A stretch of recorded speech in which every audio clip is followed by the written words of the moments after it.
Welcome, Level Uppers, to the second ever episode of Level Up Hangout. This is our second Wednesday of the month show. We're actually fourth Wednesday of the month show, isn't it? This is the fourth Wednesday. In DDO, Sir Drusov. I'm one of your co-hosts, Andrew Midori. I'm alongside the classy douchebag, Mike McLaughlin.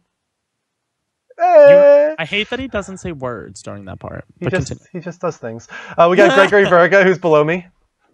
He's below you.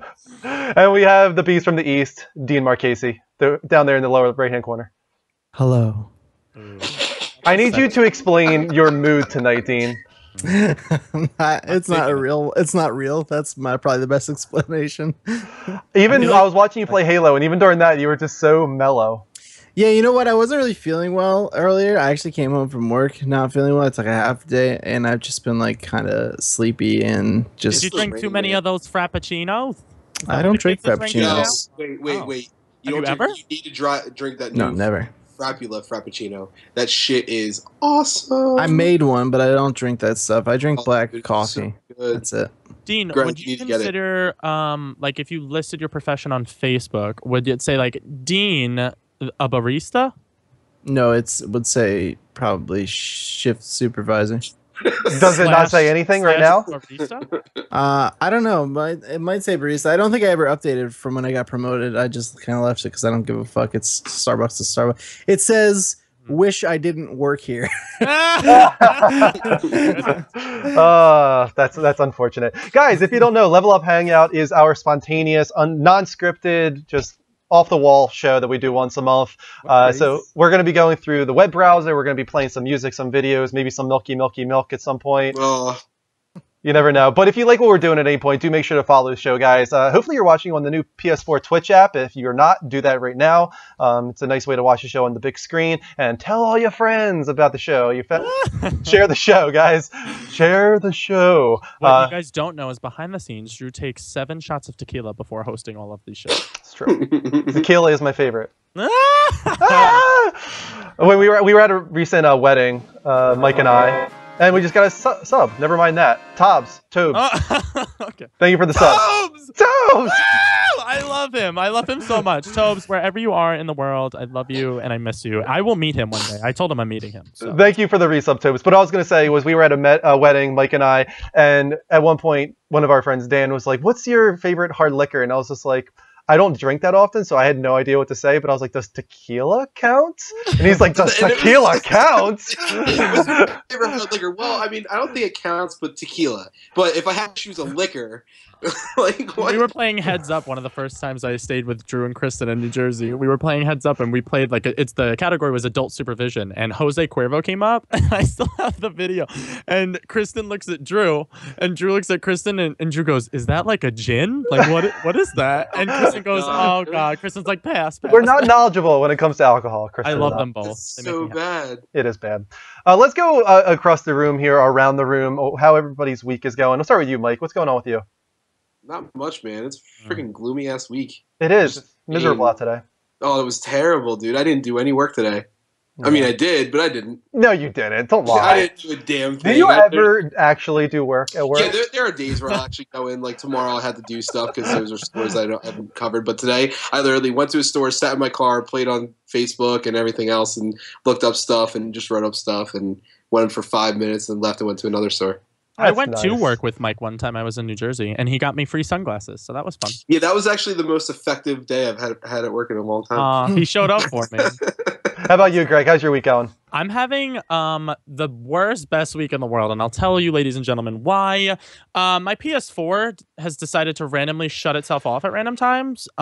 So of course, as all people fix their next-gen consoles, I decided to bang it on my knee, and that has gotten it now to turn on twice, and currently my PS4's name is Adam, after Adam Levine, #Maroon5, and he's alive. He's breathing over there, so props to Adam. Also, I got to see a good movie this week. I saw Steve Jobs. That was actually today. That was a good amount of fun time. And then also, I finished Life is Strange, and yes, people, it is my game of the year. It is the best game I've You ever still played. have like a month left, so or 2 months. I know, indeed I do. But I feel like with the rest of the year, the way it's shaping up, there's nothing really on the horizon that's going to make me No switch it. spoilers for Life is Strange. I am No, not actually at all. starting that game finally. Thank But God. let's talk about Steve Jobs a little bit. I know Mike hasn't seen it yet, but myself, Oh. Dean, and Greg have all seen it. Mm. I thought it was really, really good, especially when it comes to the So- performances from Michael We Fassbender. don't have to worry about spoilers. I know the entire story of Yeah, what right. happens. It's not. He creates a computer. Oh, damn it. I didn't know that. Fuck. What did you think, Greg? What was like your feelings on the film? I loved the acting was insane. Kate Winslet's Joanna. I didn't know how to feel about her quite at first, but as the movie progressed, she was very, very good. Especially the last scene she has where she kind of has that meltdown moment with him. Yeah. I thought that was like super. Let me ask you a question about her, Yeah. Greg. Did Yeah. you notice That she's Rose that- from the Titanic. Yes, I did. no that Oh. her accent came and went? Oh, random times. She was just Yeah. like I feel like someday she went in to shoot parts of the movie and she was just like, today I'm gonna be Kate Winslet. That really And is what other it seemed days, like. She came in and she was like, all right, but now I'm Joanna. I'm like, oh wait, what happened? Yeah. I don't get that disjointed. We were But, saying- That was odd. Dean and I, we saw the film and we came out. We're like, the first act, you would have never known that she was Eastern European or whatever she said she No. was. And then suddenly in the second Yeah. act, she just like turns it on hard, and you're like, Yeah. wait a second, like where's this Yeah. girl from? And I don't know if Yeah. that was because they said she was European and suddenly it clicked in our heads, like, oh yeah, she has an accent, or if she just was on and off when it came to I portraying completely that. agree. Though. When she had her anger moments with Steve, with Michael Fassbender's Steve Jobs in the movie, that's when you could really tell her European accent. Yeah. She was emphasizing it a lot more in those scenes. Mhm. But her performance was great. Seth Rogen was surprisingly Yeah. really good. Yeah. I didn't expect him to be like that. He still has like his awkward. Seth Rogen will never not be Seth Rogen. Like his just corny laugh and stuff. I'm just like, that's Seth. Did Rogen. you come out of the film though just feeling the way we all felt, was that Steve Jobs is a huge dick? Oh my god, he's such a dick. But some of the points I sided with him. Yeah. Yeah. There's the one fight he has with him where it's in front of everybody and they're trying to get the journalist out of the room and everything. And Steve's like, no, he's like, let him stay. And he's still having the argument and everything because he wanted it to be in front of everybody. Like that was the one point where I was like, you know what? He doesn't have to mention the old company anymore. I'm like, he's way past that now. He didn't do it the first time. What makes you think he's going to do it this time? I just We kinda actually thought- discussed that also when we were coming out of the movie because we were like, you know, why would he want to? It's what started the company, but it's also like what led the company to its deathbed. Exactly. Yeah. Me and my So, cousin had like- that conversation walking out, and she's like, he was such a prick. I'm like, yeah, but you have to see where he was coming from. Like, they basically tortured the guy, kicked him out of the company. Like, they were like, whatever, you're gone. And I mean, yeah, he was a dick, and he was very insubordinate and everything, especially to the board. Like, the way he talks to them. That one scene, that's my favorite scene in the whole movie, where he's talking to Scully. Scully, yeah. I don't Yeah. know the actor's name, but he's from the newsroom, too. He's awesome. And he... Jeff Bridges, no, Jeff not Daniels. Jeff Daniels. Jeff Daniels, yeah. Yeah. And he's talking to him that one scene, and then they flash back to when he's with the rainstorm, and they're talking in front of the whole board. Yeah. That was my favorite scene of the whole movie. It My was my so good. feelings on the whole Steve Jobs was like, I guess dilemma you call it, that they had throughout the whole film about acknowledging the Apple II team. He didn't do it the first time, and I think he really should have done it the first time because Yeah, that the was first time directly I agree. following the Apple II, the Macintosh. So it made no sense for him not to acknowledge what came before it and what led to that moment. But in the second scene, even though I did agree that it was acknowledging the past and it didn't really make sense to associate yourself with a broken thing or a broken Yeah. brand at that point. Yeah. At the same time, it was really frustrating because I felt like he wasn't doing it for that reason. He was acting like he was doing it for that reason, but it was Yeah. more about his own ego and that he just wanted all the attention to be on him and on his product. I didn't feel like it was because of the Apple II being this obsolete thing anymore. I feel Yeah. like it was all about him. I can I- see where He you're was an coming from with egomaniac, and that's Yeah. what bothered me about him more than Yeah. anything. But yeah, definitely a good movie. Everybody should see that. I've been watching a lot of movies lately, actually. Ooh, hit us What with else? So I watched Pitch Perfect 2 last night. them. Was it And any good? Greg, Yeah. that was a really bad movie, man. Yeah, It wasn't. I bet. Wait. I get it's not as good as the original. My highlights of the film. Just The agree with first me on one these is 2 points. actually Yeah, kind of enjoyable. it is. Oh yeah, I the agree. first one I recommend to people. The second one I don't at all. I do like the music is a Mhm. lot better in this movie, and the Spanish girl, she's the highlight of the movie for me. Every scene with the German group was awesome because they killed it. And that's one of Yeah. my big problems with both movies now is that the girls didn't win in either movie. In the first movie, the guy should have won. Spoilers, Andrew. And in the second movie, the German team should have won. Like, they killed it. The German team was so much better than them in every single way when it came to music selection and pyrotechnics, and not even just that, but the actual musical The same quality. thing could be said for things like Mighty Ducks. You know, they never should have won half the games they did. You know, if it like, wasn't for if it but with wasn't the for, Mighty like, Ducks, you Disney. feel like the redemption story. Like with Pitch Perfect, you're just kind of like, how did they pull that out of their ass? Like, oh, because it's Pitch Perfect. See, at the end of the movie came along, and I found out that it was directed by Elizabeth Banks. If you guys know who Elizabeth Banks is, Yeah, right? she plays the announcer in the movie. Yeah, but that was when I realized, okay, yeah, this explains why this movie wasn't very good. And that's nothing against her. It's just this was probably her first time directorial debut or whatever, and you could so tell that it was. She directed 2 as well. She directed 2. Yeah. Oh, I didn't know that. I thought she was directing. She's directing 3 now. That's set to come out. Okay, yeah, she directed 2, and I could just tell that it was this early director who had no idea who or he or she was doing.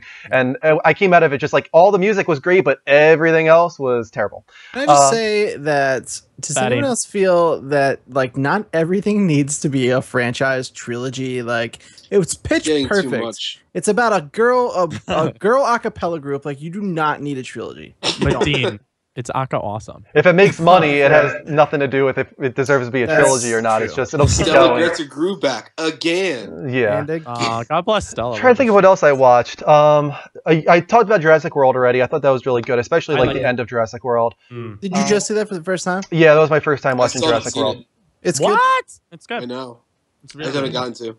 And I'm drawing a blank on the third one, unfortunately. There's one other movie I was watching. If Kristen's in the room, please put it in the chat. I watched a little indie film today.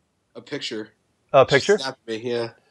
She slapped you? Oh, she's watching it upstairs on the TV right now.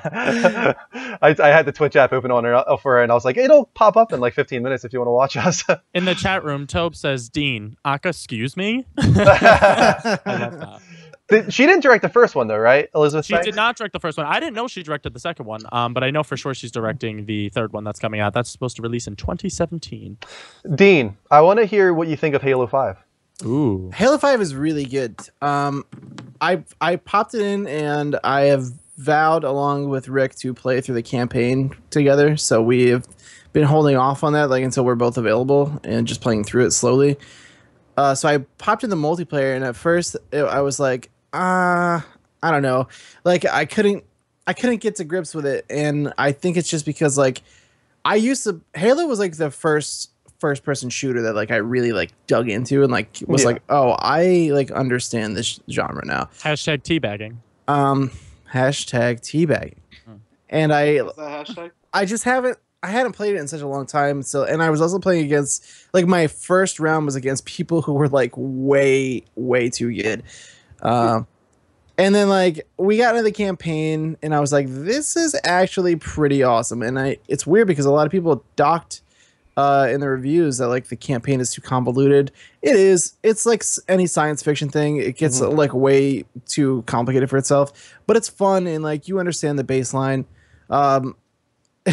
900p or not, that game is beautiful. It looks so good. Yeah, didn't they do a dynamic resolution with the game? I think so. It changes, right, depending on what's going on screen. I believe so. Yeah. The facial animations, like Nathan Fillion looks insane. And then as far as like gunplay goes, it's the best ever in any Halo. I've heard that. Yeah, it's really good. Yeah, I'm really enjoying it. I'm really enjoying it a lot more than I anticipated I would, actually. Well, that's good. Mike, are you going to be sticking to your guns on this one? Not getting Halo? I'm gonna get used. Do you even have an Xbox One yet?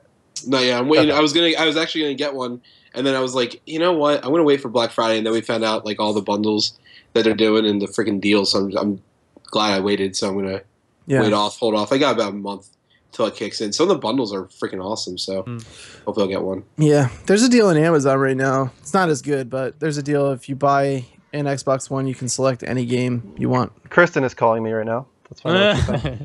Hold on one sec. Level up Hangout, ladies and gentlemen. We don't know what's going to happen. That was it. Do you want to talk so people can hear you? It's live. I love this. Okay, never mind. Thank you for telling me, though. All right, bye. Oh, she's romantic. What happened? It was Paper Towns. Oh, not so. That's what we watched. Was it any good? It was okay. It was the same director as Fault in Our Stars, and the book was also written by the same author as Fault in Our Stars, but it definitely wasn't near as good. It was much more cliche and predictable than I thought it would be. I thought I don't know. I liked Fault in Our Stars, and I thought that it was kind of unpredictable. unpredictable in some ways. So I thought that this would be a cool like coming of age, like high school graduation movie that did new things, but it didn't. It did like everything you would expect. And It's a good life, Hazel Grace. yeah. I watched a small indie film this morning. You guys might have heard of it. It's called Star Wars: A New. I thought you were gonna say the Avengers. No, Did I tell you? that usually is my go-to sick movie. You but- weren't Yeah. there on Saturday, I don't think. I can't remember. When did I talk about it? No, Kevin Smith has already seen it. Episode 7. Yeah. Nice. He said it's. He said like it's funny because I was listening to his podcast and he was like, so a friend may have brought me to his house to see a small movie that he made. Who was he Yeah, friends he's like with? trying to lead it to. Oh wait, was this friends with Fat J.J. Man or Abrams. Batman? No, this is Smodcast. Because he said something on. Well, they're all part of Smodcast, but there's like different. I'm sorry, ones. Hollywood Babylon. Okay, because I was listening to Fat Man on Batman, and he said something That's the one I similar. listened to. Yeah. Yeah, Hollywood Babylon is my favorite, probably. I mean, I like Fat Man Batman, but Hollywood Babylon is funny, and that he was talking about it on there, and he was you could tell like the excitement in his voice. Yeah, Like I have so much faith in this movie right now. he said he was like, I know how like people get overhyped and stuff, and he was like, he's like, if there's a time in my life before I die to just ask you all to trust me, he was like, now's the time. He was like, you're not going to be disappointed. That's No. trust awesome. me. I'm Speaking- so- He said it was like one of those things where like you sit down and it was just he said it was spellbinding. Between the nostalgia and the how amazing it was on screen, like the way he reacted to it was awesome. So like oh my god, the hype is real, and I keep watching all these like fake mashups of like did you guys watch the Ocean's 11? No, I haven't.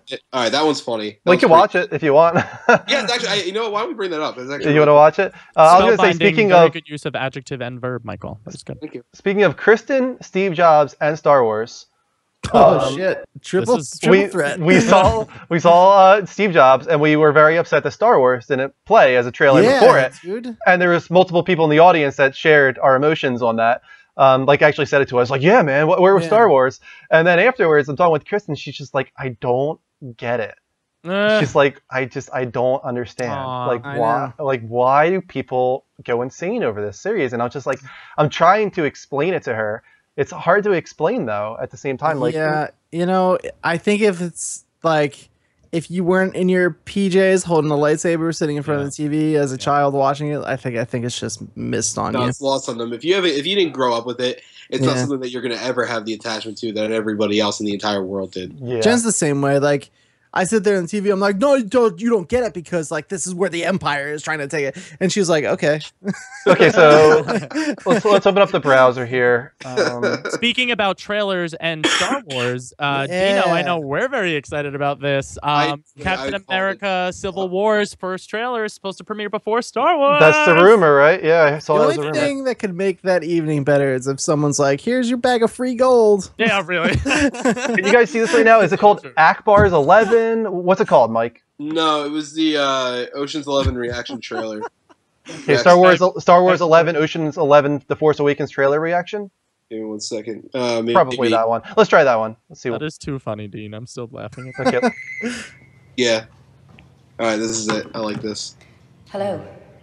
Turn to channel 88. Who is this? Oh, we're not gonna be able to hear it.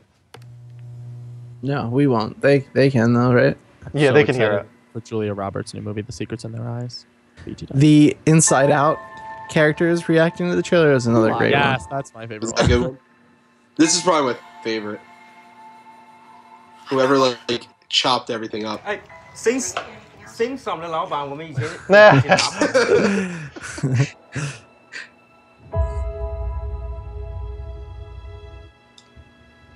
I was raised to do one thing. Like everything is so perfect. How we doing? Okay. Nothing will stand in our way. I will finish what you started. I always forget he was a person. Oh, terrible. There were I stories know. about It's not true. Are you watching? Nah. It's true. All of it. I was reading. This one's so nonchalant. I Like the feel sound like. of full volume. Yeah. It's very, like, Well, it's funny if you watch the trailer and know what's happening. Right. Why is he laughing? People make these. That was awesome.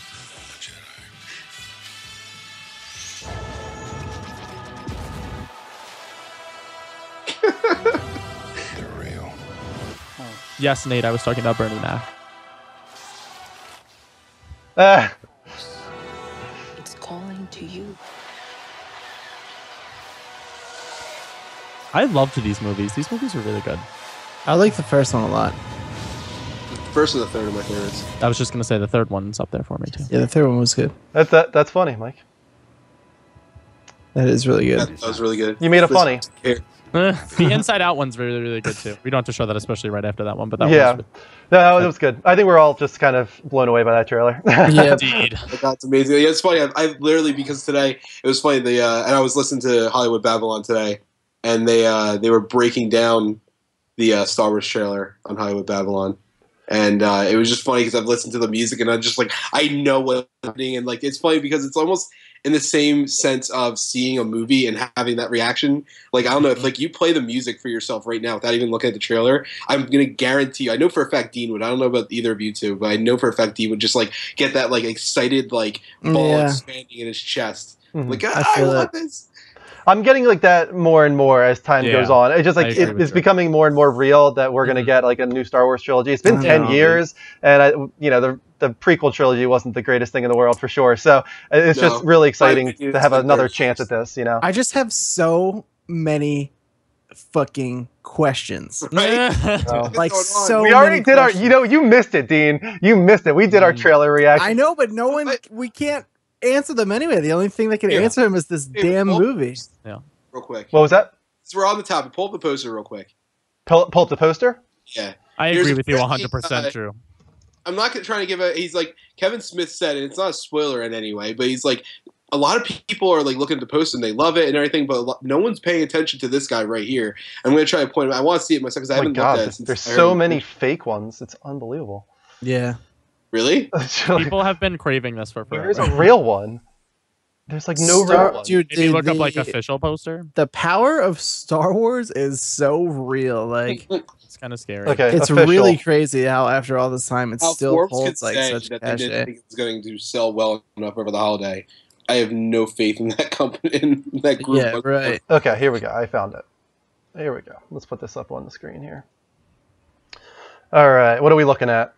All right, I'm trying to see.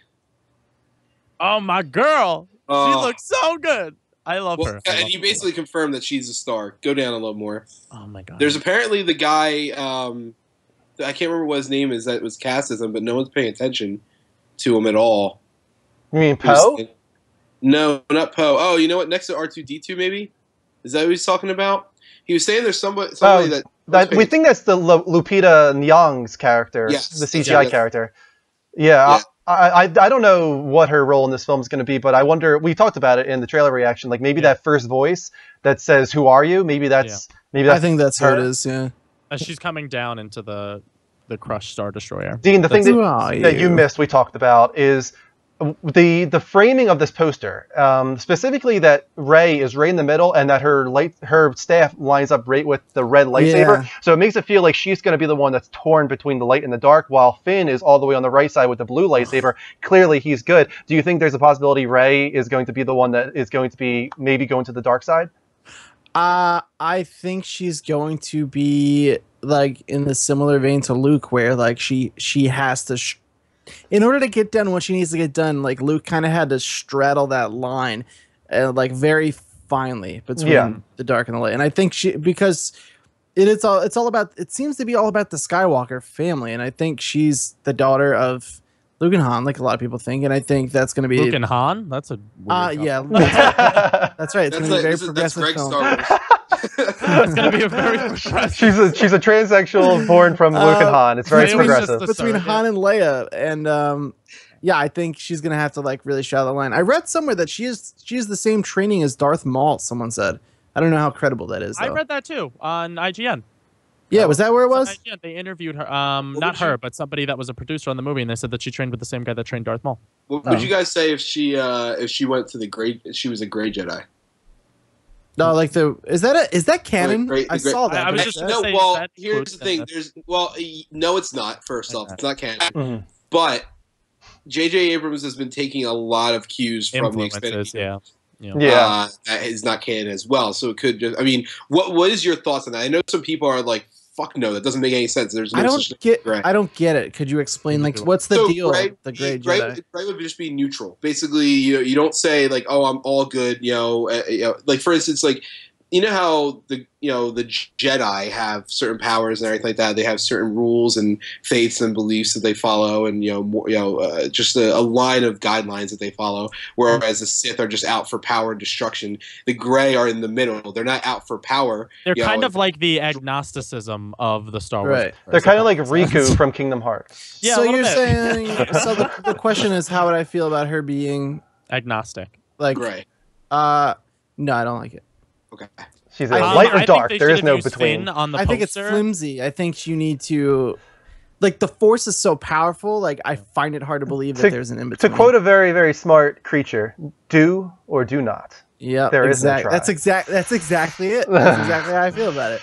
You either one way or the other. There's no in between on this one here. Well, I think the other thing for the Gray Jedi was the original reasoning was, especially after, and it made, it kind of made sense after the prequel trilogy, the shit ones, that the Jedi aren't always right in everything they do. They follow their guidelines and everything like that, but their guidelines are sometimes retarded, and they don't.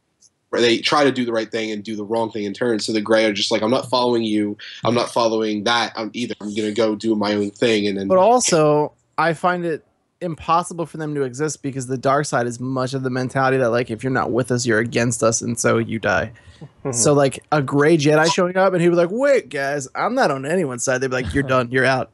They should have used the picture of Finn on the poster holding the lightsaber where he's shitting himself in the forest as Kylo Ren stalks him. Yeah, dude, how about that reaction? That pretty much confirms it. Like, he's not a Jedi. He had no idea what he was doing. He was like, Kylo Ren's walking towards him and he's like, fuck, shit, fuck, God, what am I doing? Right, I know. My favorite.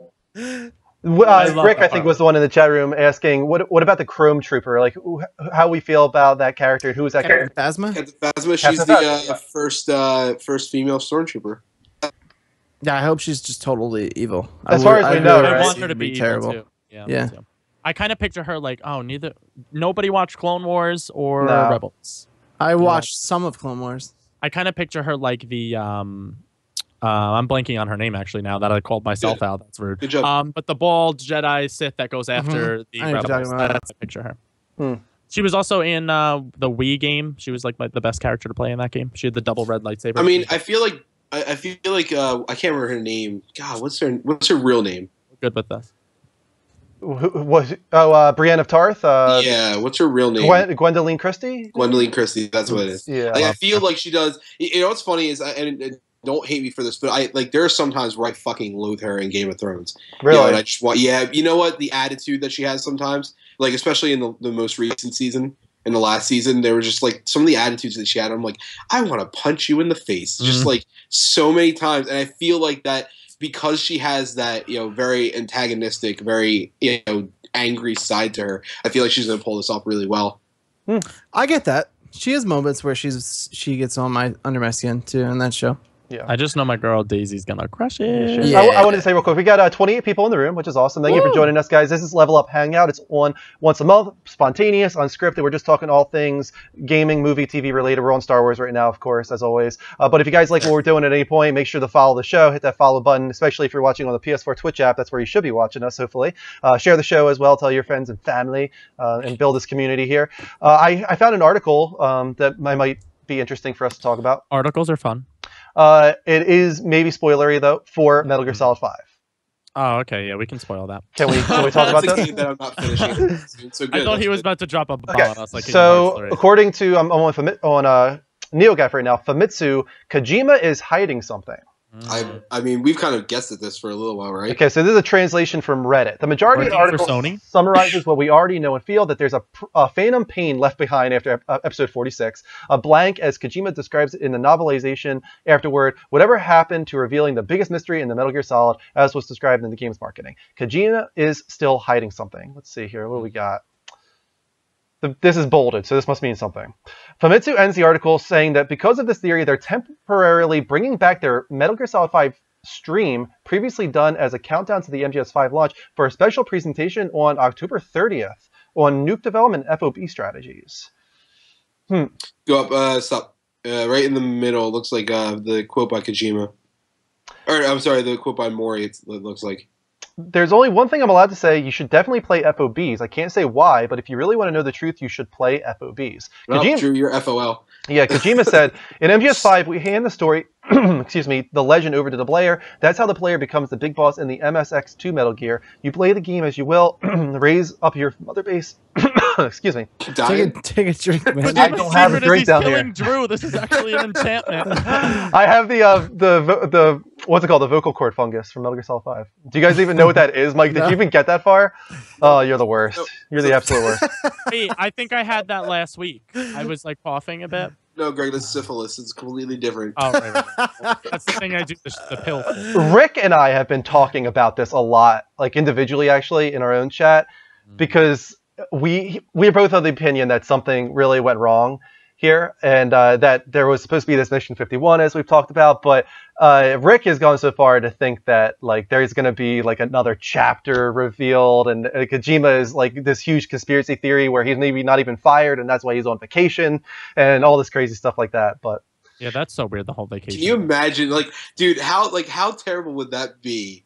Like, I mean, don't get me wrong, you would get a lot of respect, but can you imagine if Konami didn't, like, all this was fake? Right. Like, everything that has happened in the past 6 months is just a big giant ruse. And it was like Kojima being like, yo, we can do this and we can fuck everybody's mind completely. And then all of a sudden, like, in December, like Christmas Eve, be like, surprise, bitches, I'm here. Everybody's here. And you know what? This is the best place to work. I got my dog sitting next to me right here. I'm having a drink at work. This is the best company ever. Like, I hope the first time we hear him speak perfect English is when he says "surprise, bitches" at PSX when he's on now on Sony's team. Yeah. I gotta say, I don't know how popular this opinion will be, but like, I'm super sick of like the drama with like it's like an old high school drama that refuses to quit, dude. With this Konami. I'm sick of the drama there, but I'm also kind of sick of the drama with Uncharted 4 as well. Yeah, same, dude. It's all these stories have been like resurfacing and like, like just it's stop. Like a lot of gossip in the industry, not that you'd expect it from that most recent one with Alan Tudyk,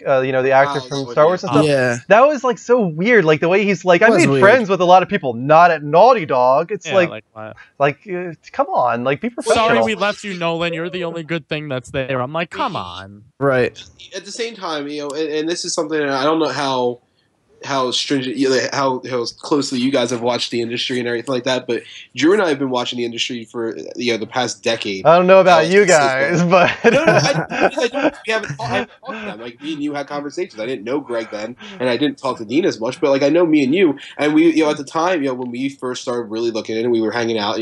We saw it as a smaller, industry. The gaming, it was fun, but it still didn't get any respect. And now it's growing in popularity. There's more gamers now than ever before. And I think it's kind of one of the growing pains. You kind of get that. Just like movies. Movies don't inherently mean everybody has to be shitty in Hollywood. It's just something that comes along with growing in popularity. I think I feel like this is so childish. Sorry, I feel like this is so childish to the point where like you would never hear, like, even if Jennifer Lawrence hated like Liam Hemsworth on working on The Hunger Games, she would never voice that. Like, that's just not something that would ever happen. I don't know if I would say that. I think that she would actually. I think the problem is that it's way, way too easy to share things now. There's no barriers whatsoever, and Twitter with 140 characters brings out the absolute fucking worst in people. So the only reason I say that is because like you guys probably have too, but like there's definitely been people who are like, oh yeah, that person's a nightmare to work with.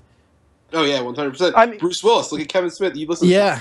Kevin Smith and Bruce Willis. He will never in his life work again with Kevin Bruce Smith blows people up a lot on his podcast. I mean, just recently, that fucking sucks. Going back to Jennifer Lawrence about her not speaking out, she just did speak out about working with certain actors. She was talking about how women are underpaid, even though she is the highest paid actress in Hollywood. She's made $55 million last year. Ridiculously far underneath her coworker or her co-star, which was crazy. Like, take for instance American Hustle. Like, she was paid less than the guy who played Hawkeye. What's his name again? Jeremy. Jeremy And he Renner. was Well- kind of minor in that movie, and she was Did you like hear really his advertising. quote on that? Right. No, What? so Bradley Cooper said that he supports her, Yeah. and that he's going to be open and share his wit of what he's going to get with his potential co-stars. And Jeremy Renner's like, it's not my fucking problem.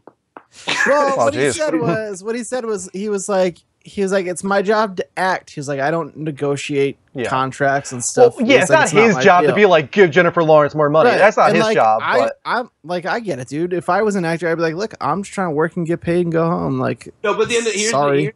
the problem that I would have with that whole thing is that there's an issue, and it's coming more and more to the light. And I don't know. I mean, I haven't looked too much into it. I don't give, honestly, as of right this second, I don't really care too much. I care now a little more than I did before. But if I really knew everything that was going on, I knew for a fact that they were getting paid less for the same type of roles and the same amount of screen time. That would be something that I would be like, all right, this is cool. I will support you in whatever you do. I might not go in there and be like, hey, listen, I know you really want me for this movie. I want to do it, but you're going to either have to pay me the same amount as her or give her like, I'm not going to do that. And I agree with him on that part. But there's a better, like, I think the way he said it could have been done better, but it's not his job. The fact of the matter is, actors and actresses are all grossly overpaid, so everyone should really just shut the fuck up because they make way too much. Yeah, but if you just subtract all of that and forget about what they're paid, it just the comparison between what women are paid and what men are paid in every field, it doesn't matter what it is. Yeah, in every field, I agree, but like, yeah. I don't know. Like, I get it. I get the principle behind it, but the fact is they are actors, and like, she's like, I only got 100 million. He got 150. Like, go fuck off, dude. Yeah, I mean, that's the thing is she tries in her blog post or whatever it was. She says that like as a disclaimer from the very beginning, like, I know this is like spoiled rich movie star complaining right now, makes $55 million in a year, but like, here's, what's going on. I feel like I need to talk about this because I'm trying to be more outspoken. As a woman, I feel like I'm kind of shut down, and she kind of had this example where she went to the person on set while she was working on whatever movie, I'm not sure what it was. And she went to him, and she, in her blog post, is saying, very nonchalantly, very unaggressively went to him talking about what she's paid and what this person's paid, and the person she talked to was like, whoa, like, what's going on here? Like, I thought we were friends. It's like, I'm like, that's the kind of stuff that she's unhappy with. It's like, why can't I unaggressively go up to a man and talk about this and not have him like blow up like I'm making a big deal out of things? Like, she was just trying to negotiate or talk things out, and immediately she was like looked at as this bitch, I guess you could say. And that's not right. So on a positive note for Jennifer Lawrence, her new movie Joy, I just saw a trailer for it today before Steve Jobs. That looks fantastic with Robert De Niro. Dean, like right after you saw that trailer, you're like, well, that's going to be nominated for 10 Academy Awards. It's true. You're right. 100% right. David O. Russell. Speaking about winning Academy Awards, so I'm starting to notice a trend. I was talking about this with Danielle the other day. How obscure do you think Leonardo DiCaprio is going to let his roles get? Like, have you noticed that he's been in, like, ever since, like, he started, like, everybody's been saying, like, you keep getting screwed out of roles. His type of role has gone to, like, stereotypical, normal role, all the way down to living in wolf's fur and eating rabbit meat for a role. Like, that's apparently he did like everything that they did back in the time period that he's playing that new movie in the wilderness or whatever.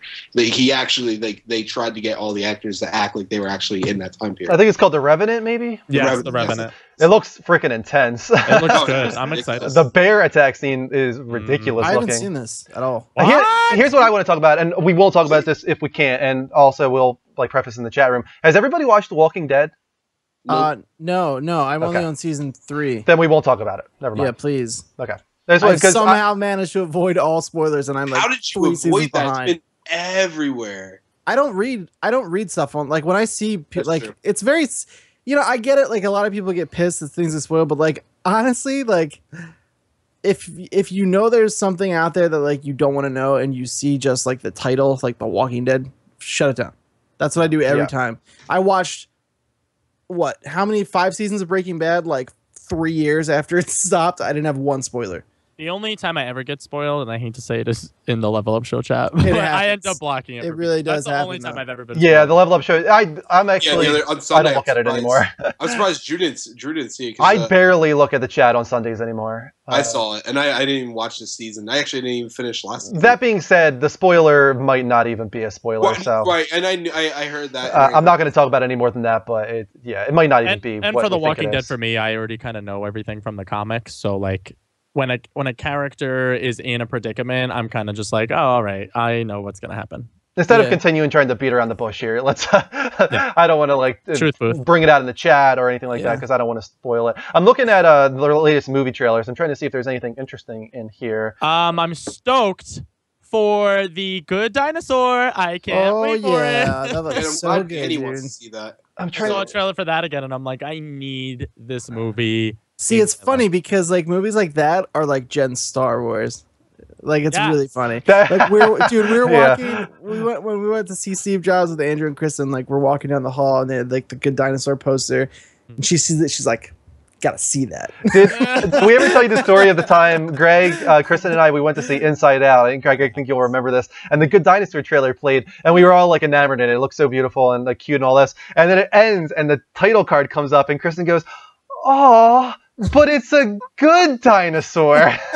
And it was the funniest thing ever. It was so good. It was like go ahead, Greg. No, you go ahead. I just thought it was so funny because like it wasn't just the dinosaur. She's like, oh, but it's a good dinosaur. My favorite part about seeing that movie with Kristen and Drew was when we saw Inside Out. We were, as 3 adults, I like to consider myself somewhat of an adult now, but them more so than I am. We're sitting in the theater and like we're all like bawling our eyes out, even for like the short film Lava. And there's like kids around us looking at us, and they're like, "What are you doing?" And Kristen kept looking at me. She's like, "If these kids don't stop staring," I'm like, "Kristen," as we're sobbing to each other. I'm like, "Kristen." It was so funny because when I took Danny to see Inside Out, and it was really funny because, like, with Danny, she's so weird. She's like she's 5 years old, and I've hardly ever seen her show any emotion to any movie or TV show besides laughter. Or sometimes she gets scared or anything like that, but I think she just plays it up a little bit. So Ori was the first time I really got it out of her, but Inside Out I think was actually. No, it was Frozen. That's what it was. But Inside Out. I'm trying to remember what it was. But Frozen, she had the most intense reaction when she saw that Bing Bong died. Like she's like, why is she? Opposite movies. Yes, you're talking about Inside Out. Yeah. Yes. Bing Bong. You said Frozen.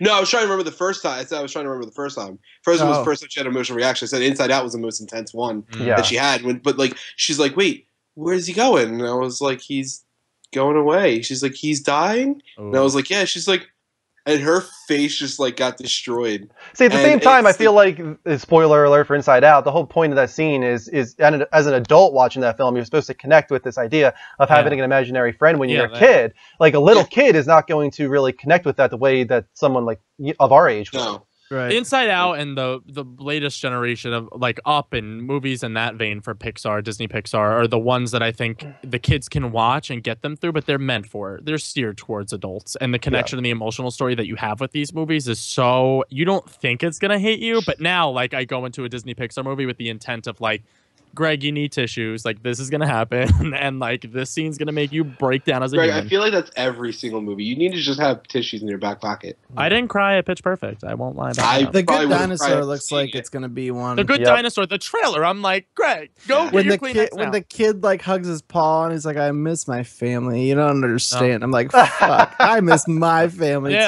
I'm right there with you, little dinosaur. Let's take a pause here because we got 32 people in the room. Thank you so much for joining us, guys. This is Level Up Hangout on once a month. It's just spontaneous, unscripted, just talking all things movies and TV and video game related. We were just talking about The Good Dinosaur. If you like what we're doing at any point, do make sure to hit that follow button on twitch.tv/levelupshow, or if you're watching on the PS4 Twitch app. Also, I wanted to bring up Extra Life real quick. We are just 10 days away from our 24-hour marathon. That's crazy. We'll be trying to raise money for Children's Miracle Network hospitals throughout the United States. We're playing for Children's Hospital of Philadelphia. We're already at $1,625 raised, and we're trying to raise $5,000 by the end of it all. So go to the levelupnetwork.com/extralife. That'll bring you directly to our donation page, and you can donate whatever you have the means to. Every cent helps out, and also Level Up Bot just posted as well. And Puss is also letting everybody know that if you donate $20 or more to Extra Life and get registered to win a PSN card on Extra Life Day. We'll be giving out a lot of prizes, and Puss will be doing that as well. And so will Rick, by the way. There's a whole bunch of support that we have from our chat and from our regulars when it comes to Extra Life Day. So you guys will be getting a lot of awards in return for your donations. Big ups to all the fans. I'm very excited for Extra Life. Me too. Very much. I think it's gonna be really fun. I'm so stoked to do farting candy just dance. That's what I'm excited for. Can we reveal another milestone, maybe? Yeah. Why don't we? When is it? Next in 2 weeks, right? It's only 10 days away. Why don't we reveal everything now? Because we only had 30 people in the room, so they're half of them. Yeah. Why don't we just reveal everything? Okay, let's reveal everything. To the 32 people, you guys are special. You get to know all of the milestones that we will reach and what we will do if we hit those milestones. Some of these might still change? Yeah, these are tentative. They might change a little bit. Ooh, I like that word. Tentative. Tentative. All right, so as we all know, $1,500 is the fart candy. We all know that. And we've already hit that, actually. That's happening. Retweet. Hate it so much. $1,750, we're going to be doing a minor version of the Kylie Jenner challenge, a very shorter version of it. Yes. But it'll still inflate our lips a little bit, hopefully, and we'll play a round of Heads Up, which is basically charades, so it should be pretty funny.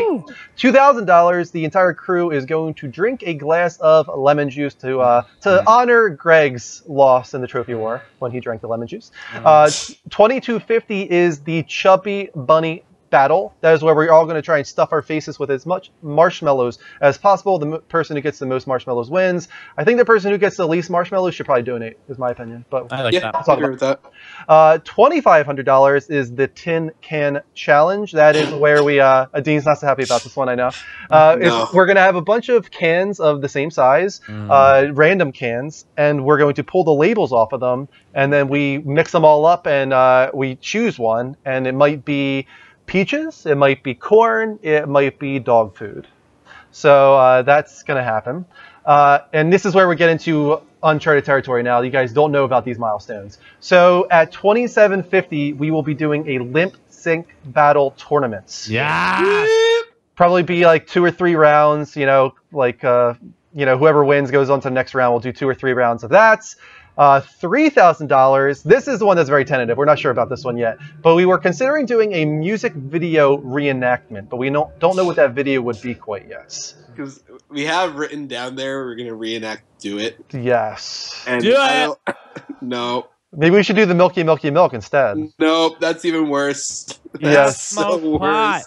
Okay. After that, I think a lot of people are going to be really, really happy about this one. I'm not sure if I'm happy about it. Here it is. For $3,500, I'm going to commit to only streaming Mass Effect until I finish all 3 games. This is the best one. This is easily. That's literally. I will. The worst thing ever. I will only stream. I don't understand. It's really not the worst thing ever. It's the best. Because thing you know ever. what? No, because that means he can't be like. So that means I can't stream anything else, and that's like 75 hours long. Else, but you have to. You don't play a lot of games, and when you stream, it's like half the time that you play. That could take me like 6 months. Yeah. You know what? You know what I have to say about all this? It's gonna be the best 6 months of your life. Played them when you should have. This wouldn't be a problem for you. I know Derek is very, very happy about that. So $3,500, I will commit to streaming all 3 Mass Effect games until I finish all of them. That doesn't mean 100%. That just means getting to the end of all 3 Mass Effect games. This is the biggest speed run he's ever seen anybody use in this game. I think you can finish them in under 20 hours, right? Would you say? The first one I would You'd say be like robbing yourself 15 hours. The second one I would say like 25, and the last one I would definitely say like 25, 30. The third one's the longest. Son of a bitch. Yeah. Son of a bitch. Sorry. But you put a lot of hours into Metal Gear, so you could. I put like 80 hours into Metal Gear. So hey, Drew, if you really are not liking that one, you can always change it to you can only do multiplayer games. For that's even worse. That's even worse. I was just gonna say, let him at least enjoy a story. After that is Mike's most undesired. I want to move this one. If we had $4,000, Mike will shave his beard. See, everybody gave me shit for not wanting to participate in your dumb cans and lips things. But everyone's got their thing now, don't they? Yeah, no, Greg's 100%. the only one that doesn't. Lemon juice. We know how I feel about it. That's the point, though. We need to suffer. That's the only way to get money is if we suffer. Drink any more lemon juice, so we might have to find something else for me to drink that's equally gross. Because I actually found out I have acid reflux. Oh, my god! Tear my esophagus. So battery acid? No. We killed Dean on He Extra can give you like Drano or something like that, and so we'll figure it out. All right, good. so Sounds great. $4,500. We couldn't get everybody to commit to this, but Mike and I did. We will be doing a simultaneous slapulation Rocky 2 style. Dean and I, they say this like you couldn't get us to commit. Dean and I just don't want to harm each other because we love each other. Yeah, that's my whole principle on all of these things. Like, we're staying up 24 hours to raise money for children. I feel like we shouldn't be punishing ourselves for that. Well, we are. Great response. You'll be eating your crows. Because I said so. I make this show. So shut the hell up. We are. Take it like a man. And finally, for $5,000, I'm really happy about this because Greg and I suffered in the past, but now everybody will suffer. For $5,000, we will all dress as the opposite gender. Yes. Silence. Just silence. Well, I already have Because that. I don't ever hear about these things. You guys just create them, and then you're like, "Yep, we're doing it." You sat down with us while you made all of these. Yeah, I feel like I didn't Dean sit down for the blocked canned whatever thing. The only thing I heard about was the Jenner challenge. No, he That was didn't. literally the only thing. Ladies the and lemon gentlemen, juice. do not believe any word that comes out of the Beast NJ's mouth because he was sitting next to me throughout all of this. I'm telling you, I wouldn't have ever in any lifetime been like, "Yep, there's not a chance." There's no chance. A bit more about some other things people have to look forward to. So we have a topic for every single hour. We're going to have an official Level Up Show episode. We're going to have an official Power Up episode with all four. Yay! We're going to have an official It Only Does PlayStation episode during that day. We are going to be giving out over $100 in either PSN, Xbox, or Steam cards. We're going to be giving out a lot of prizes that Extra Life has given us. Those include things like 3 months of XSplit Premium, 30 days of Twitch Turbo, 25% off an order at Ink Gaming, which is a really cool site. $10 off a gift card at Looney Labs, which is another cool site for like gaming stuff. And there's also an Extra Life phone case we're going to be giving out, and a lot more to come because Extra Life just keeps delivering this shit to us like every other day. All the money that we've already raised. So we're going to be giving out a ton of stuff on Extra Life Day. And we are going to be retroactively acknowledging our big donators before Extra Life. The top 3 donators leading up to November 7th will be getting very special prizes. So you guys might want to start donating now if you want to become one of those top 3 to compete for that award. So yeah, it's going to be really cool. We're doing a lot of cool stuff on Extra Life. Disclaimer, you will not receive superpowers. No. That's You will not the prize. I All have right. already asked. So that's the Extra Life spiel, I think. Thanks, Greg. That was good. That was I enjoyed good. that. Proud of you, Drew. Drew, do you have a drink by you? Everyone's yelling at you to drink. I don't have it. I blame you for that. I'm looking at movie clips right now to see if there's any good trailers, anything going on. Wait, but can we discuss just what we want from a Captain America Civil War trailer? Let's do that. Yeah, I feel like we glossed over that way too much. I feel like we glossed over it because that's Power Up's job. Yes, it is, but like I read the news today, and now I need to unpack this because I read it. That's and such a cop out. We talk about shit on Level Up all the time that we go over on Power Up. Yeah, but like in 2 minutes, yes. Fuck. Wait, you're telling me you couldn't sit down and talk about this for more than 2 minutes? Because I could probably talk about the trailer. No, that's not what I'm saying. I'm saying that we restrict ourselves to 2 minutes during Level Up, which doesn't take too much away from you guys on Power Up. Oh, that's sweet. That's the idea, at least. Wait, but listen. So let's unpack this. Who do we want to see in the trailer? Dean and I have talked about this multiple times. We've already talked about a Spider-Man shot of him swinging Captain America's shield back at him. I don't think we get Spider-Man in the trailer at all. I don't want to see anything Spider-Man besides maybe like I want to see a tease. I don't want to see anything Spider-Man. I want that to be a surprise. You're gonna see Spider-Man. $100. You think you actually like see him see him, or do you think you'll see like dude the money webbing or something? No, you're seeing. If anything, then I want to see him from the back. Like they just do like a slow like thing where you see him and he just like kind of like cocks his head to the side. That's it. That's the most I want to see if I have to physically see him. You're But gonna I'm not as definitely surprised. see him in costume. Yes. No, not one doubt in my mind. I think you're going to see Slap him bet. in one of two situations. You're going to see him either After, in like- an action scene with his webs, or you're going to see him and with depressing music in the background as they're flashing through multiple heroes, like coming out to the press. That's what I think you're going to I'm see. not gonna. I don't have a specific. I just know you're gonna see him in costume for sure. They've went through hell to get him back finally. Yeah. And let's not forget, before Iron Man was a thing, Spider-Man was the face of Marvel. So like, Yeah. there's no way they're not going to show him and be like, "Hey guys, Spider-Man's now in the What- Avengers." Like, what they was would be such a that? dumb thing for them to not The include him. previous Avengers, Age of Ultron, and even the first Avengers, what were the teaser trailers for, like that? Were they like, did they show a lot, or were they just like vocal and then logo? Like, what do we get typically on Avengers teasers? I can't really remember the first one anymore. All right. They just That's why we described have the YouTube. latest, what was it? They just described, everybody got to see a little snippet of like the Civil War footage at Comic-Con, I think it was, or was it Disney Expo? One of those.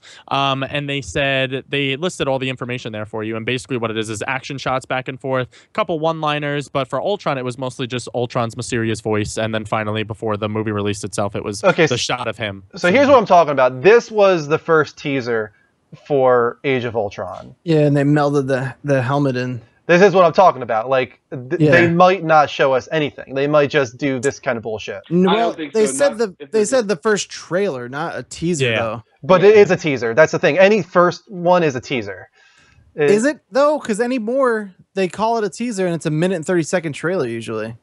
Like teasers kind of aren't commonplace anymore. I don't think They're it's usually gonna just be trailers. as fulfilled as like the 2-minute 30-second long thing we got for Batman versus Superman or anything like that. I think it's going to be a teaser in the sense, but it's not going to be it's going to be more than that, like what you were saying. We'll probably see just like shots of faces, a couple small a bunch of action shots here and there, but nothing that gives any insight to anything going on. Just all the different characters. We're going to see Black Panther. We're going to see we're going to see each side going head to head. Maybe a couple scenes with Tony Tony Stark and Chris Evans going in each other's face. Nothing more than just little snippets, just to give us something to hold us over for a couple months. Here's the other Go ahead, thing. Dean. Two things. One is that teaser rather was never showed in theaters. Yeah. The one that was only shown at Comic-Con. That and then was released that was online. the Comic-Con teaser, correct? So the ones in theaters usually show a lot more. And then the second thing would be I think everyone's underestimating Marvel's knack for blowing their load in a trailer because they have a nasty habit of like showing way too Well, here's much the of thing. Civil War comes out next summer, right? March, no. Spring. Yeah, early. Yeah. Yeah. So that's the thing is, I'm used to like getting teasers and first looks like a year or sometimes even more than a year ahead of time. This is only like going to be 6 months ahead of Civil War. So yeah, they probably should show us more than just like a teaser. It should be a trailer. Yeah, I think. I think it'll probably be like you guys were saying. I think it's not probably going to show any like crazy plot points, but I think it's going to show you key players. And I just can't see a world where they don't want like the casual audience to know like, hey, Spider-Man's like involved in this now. You know what I mean? Yeah. That's not to say I don't think Spider-Man's going to be in the movie a lot. I think he's going to be in the movie for maybe 2 to 3 scenes at the most. Yeah, I but I agree. think they're going to have to show him. He in the was trailers. confirmed that he's in Civil War, right? Though. No, Yeah. he is. Yeah. He I has, thought And so. he's already confirmed for a confirmed, fight yeah. scene too. I was just going to say. I thought so. I was just making sure that wasn't Avengers, whatever the next one's called. Sorry, I'm forgetting. Is this Civil War Part 1 or is this the whole thing? Civil Civil War War. is complete. Yeah, Infinity Wars is part 1, part 2. Right. Right. I mean, am I the only one like worried though? We already with Age of Ultron, I felt like it was overloaded, and this one I feel like is going to be even more so overloaded than the other one. Dean and I talked about this a bit on Power Up, the last episode of Power Up, and what we were saying is this is done by a different directorial team. This is done by the Russo brothers who did Captain America: The Winter Soldier, so that's already got it all the way at the top of the list for me. Winter Soldier is my favorite Marvel movie of all time. Yeah. They know how to balance characters out a lot in their roles while focusing on one main plot story throughout the whole thing. And I think it's going to play a lot more out like a thriller rather than this big movie. Because at the end of the day, this is still a Captain America film. Yeah. And I think that's what a lot of people are forgetting. Yeah, it's going to have a lot of the Avengers in it. They all incorporate themselves a lot. But this is a Steve Rogers Captain America story. And I think the Russo brothers get that. They did it very well with the Winter Soldier, adding in Falcon in there, Agent 13. Peggy was in there for a bit too. The Winter Soldier himself, Bucky's story. So I think they know how to balance that whole act. And like I said, I don't think they're going to overblow. Black Panther's only confirmed for 1 or 2 scenes already. There was even more if you think they had Crossbones in it. Yeah, Black true. Widow Yeah. was in it. This is Nick so Fury had a much. plot line in it. But Yeah, that movie you know, worked. I think you're. Yeah. I think you're worrying too much about from the past ones. I mean, it's been a couple of years. They've had time to say, all right. And I mean, it wasn't like you're the only person that had that feeling. There's a bunch of people that felt it was too crowded, and I feel like they learned it from that. But at the same time, I mean, Civil War itself, the book had everybody in there, and each person was a key player. And I don't think they're going to have the problem with some of the other ones too is they had to have all the people and a lot of the shots all at the same time, or they kept going back and forth. I think it's going to focus all on Chris Evans and his interactions with everybody else, and sometimes you might get a scene with Tony Stark and Peter Parker or something like that, but you're not going to get where it's just like constant. It's like Thor and then Hulk and then Thor again and then Captain America and then it's not going to keep going back and forth. It's going to focus on Evans and. The reason why I think the first Avengers film worked so well is because all of those characters, we knew Avengers was coming for however long. At the end of every single individualized movie, there was a teaser that the Avengers were coming. So all those stories were already fleshed out. By the time all the characters got there was really no backstory to tell. There was the setup was already laid out for everything. And I think Age of Ultron felt bloated because they had to set up the twins, Quicksilver and Scarlet Witch. They also had to set up how Ultron comes to power. So there were so many storylines going on within that. And then you had the Black Widow Hulk storyline, my least favorite of the Marvel series so far. And that Dean loves when I say that. And then there was so many. I get it. I get why people aren't like. It's just for me. It worked. I liked it. I understood why. She's always struggling to find a place to fit in, and the Hulk obviously never fits in. So like, I got why those two would be a thing. I get why they would be a thing. I just didn't like it in the movie. Yeah, is all. Why? It just didn't work for me. It wasn't compelling. I didn't believe it, even though I can believe it in the comics. It makes sense, but I didn't believe it on film. Like I didn't feel like those characters sold it. It felt tacked on, and It just corny to me. I can see that. That was my problem with it. Wasn't that's why I'm not really concerned is because the amount of characters in the movie wasn't my problem. Honestly, I thought the amount of characters was fine. I thought the story was just kind of weak. It was just really the writing was just kind of weak. That was the problem at the end of the day, if you ask me. Know what I wonder? The highlight of Avengers: Age of Ultron was definitely Jeremy Reiner's Hawkeye. That whole storyline was definitely my favorite part of that film. Really? I mean, I thought the Vision was.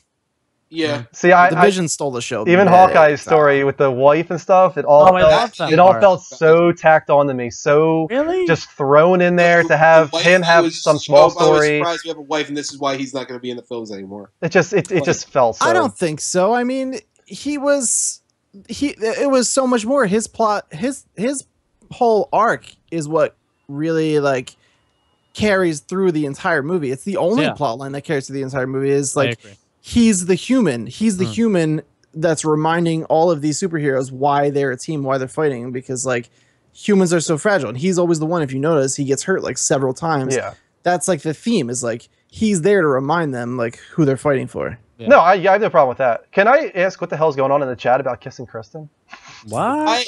I missed that.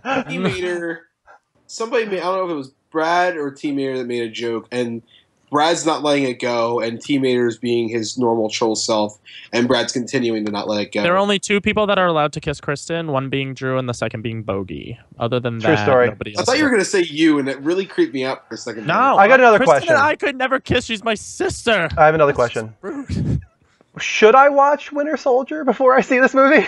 You should have watched Winter Soldier a long time ago. I know. Oh my God. But yes, dude, I really think you would really enjoy it. Oh, I know I would. I saw the last 20 minutes, and that alone was like better than like most of the Marvel movies I've seen. It's really good. It was really, really good. Winter Soldier is so good as not only a superhero movie. Dean and I talked about this before on Power Up too. It's just not. It's one of those movies like The Dark Knight, where it transcends superhero genre and it goes into like what's just a good movie, and you can play that for anybody, and regardless of whether or not you like superheroes, that's like a political action thriller, that movie, and it's so like, good. Captain America is a straight G in that movie. Yes, It's so like Captain America meets Heat.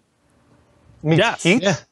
Like the movie Heat with Robert De Niro, right? Or Al Pacino, whatever one that was. yeah, not The Heat with Melissa McCarthy. and Yeah. stuff. Also, if you guys didn't like Mel, aka Strife Girl, enough, she loves Winter Soldier and says it's the best one. Mel writes in and is featured as one of our questionnaires multiple times with Rick. Do we want to go into what we think? I mean, we all here, all four of us know what happens at the end of Civil War. Do you think they're going to go with that? Do we know? I don't know. Oh, you don't really? I mean, I have an idea, but I don't know like 100%. Like I don't know the end of it. Okay, I thought you did. No. My bad. Never mind. So we're not talking about this. Do yourself a favor and watch Winter Soldier from the beginning to end, and you would love that. Do you think Kristen would like it? I think that's really one think of so. That's one of the films I think Kristen could get on board with, only because it doesn't focus that much on the superhero aspect. And because She it would has love Chris that movie. Evans. Yeah, that too. She would love that movie for the emotional. There's such an Does emotional. she like Chris story. Evans? Chris Evans is her like #1 on her top 5 of Dude, celebrities I'm allowed Chris to have sex Evans with. Kinda. is dangerously Wait, cool. who's your list? Who's my list of like top 5 celebrities Ooh, that I'm let's talk allowed to have about sex with? this. This is fun. Like I guess it's always been the same, and the problem is these girls are getting older now, and that sounds terrible. His problem is they're getting older. They're in their 30s. But like my list has always been the same, like for the last 10 years. So Wait, so go from 1 to 5. I feel like 5 to 1. it's always been Kate Beckinsale for me as my #1. I have a thing for Kate Beckinsale. It's a strong choice. Evangeline British, Lilly. right? She is That's a British, good one. and that's what I like. I Evangeline like Lilly's her British accent. I don't always like British accents. I hope Kristen's not watching this right now, by the way. But I do. I really do like. Kristen's like, hello, how are you? She knows this though. She actually does know You're this. getting the couch. She knows that I really like Kate Beckinsale. She knows that I really like Evangeline Lilly. Okay. From Lost. Yeah, exactly. I really like Jennifer Lawrence. Jennifer Lawrence is awesome. I don't know. I need to think more about this. Anybody else have some? I have a #1, and it's the only one that I really always think of immediately is ScarJo. I got a real fucking problem for ScarJo. Dude. Yeah, it's the whole thing. Yeah, it's the raspy voice. It's all of it.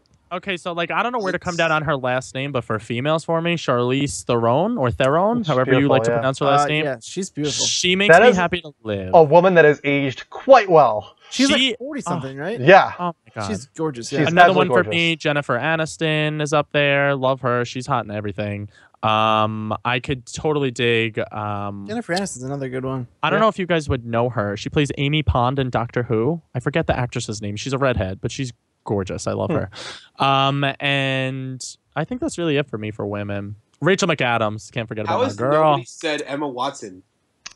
Good answer. Emma Watson's up there. It's a good answer. What the fuck? No, you're right. You're right. That's my number She's one. not really on my list. I Really? don't think. Really? Yeah. Emma She's Watson. my I number- don't think but I don't think her, There's different types of feelings for different women. No, I get that. I mean, I respect that. You know what I I'm mean? just surprised. You are actually one of like the very few people I Can know we- that no to that. Can we look at that image that we posted in the chat room one time of Taylor Swift mixed with Emma Watson? Oh my Oh god. And the mesmerizing beauty of it. Yeah. Best thing Hold ever. on Yeah, here. that was like criminally. That is, it's just not, it's not fair. No, I feel really, so That bad. picture made me About that. happy and I gave me mean, the feels. even the name is hot. Emma Swift. Come on. Yeah, it's pretty good. Okay, Sounds like a porn Okay. name.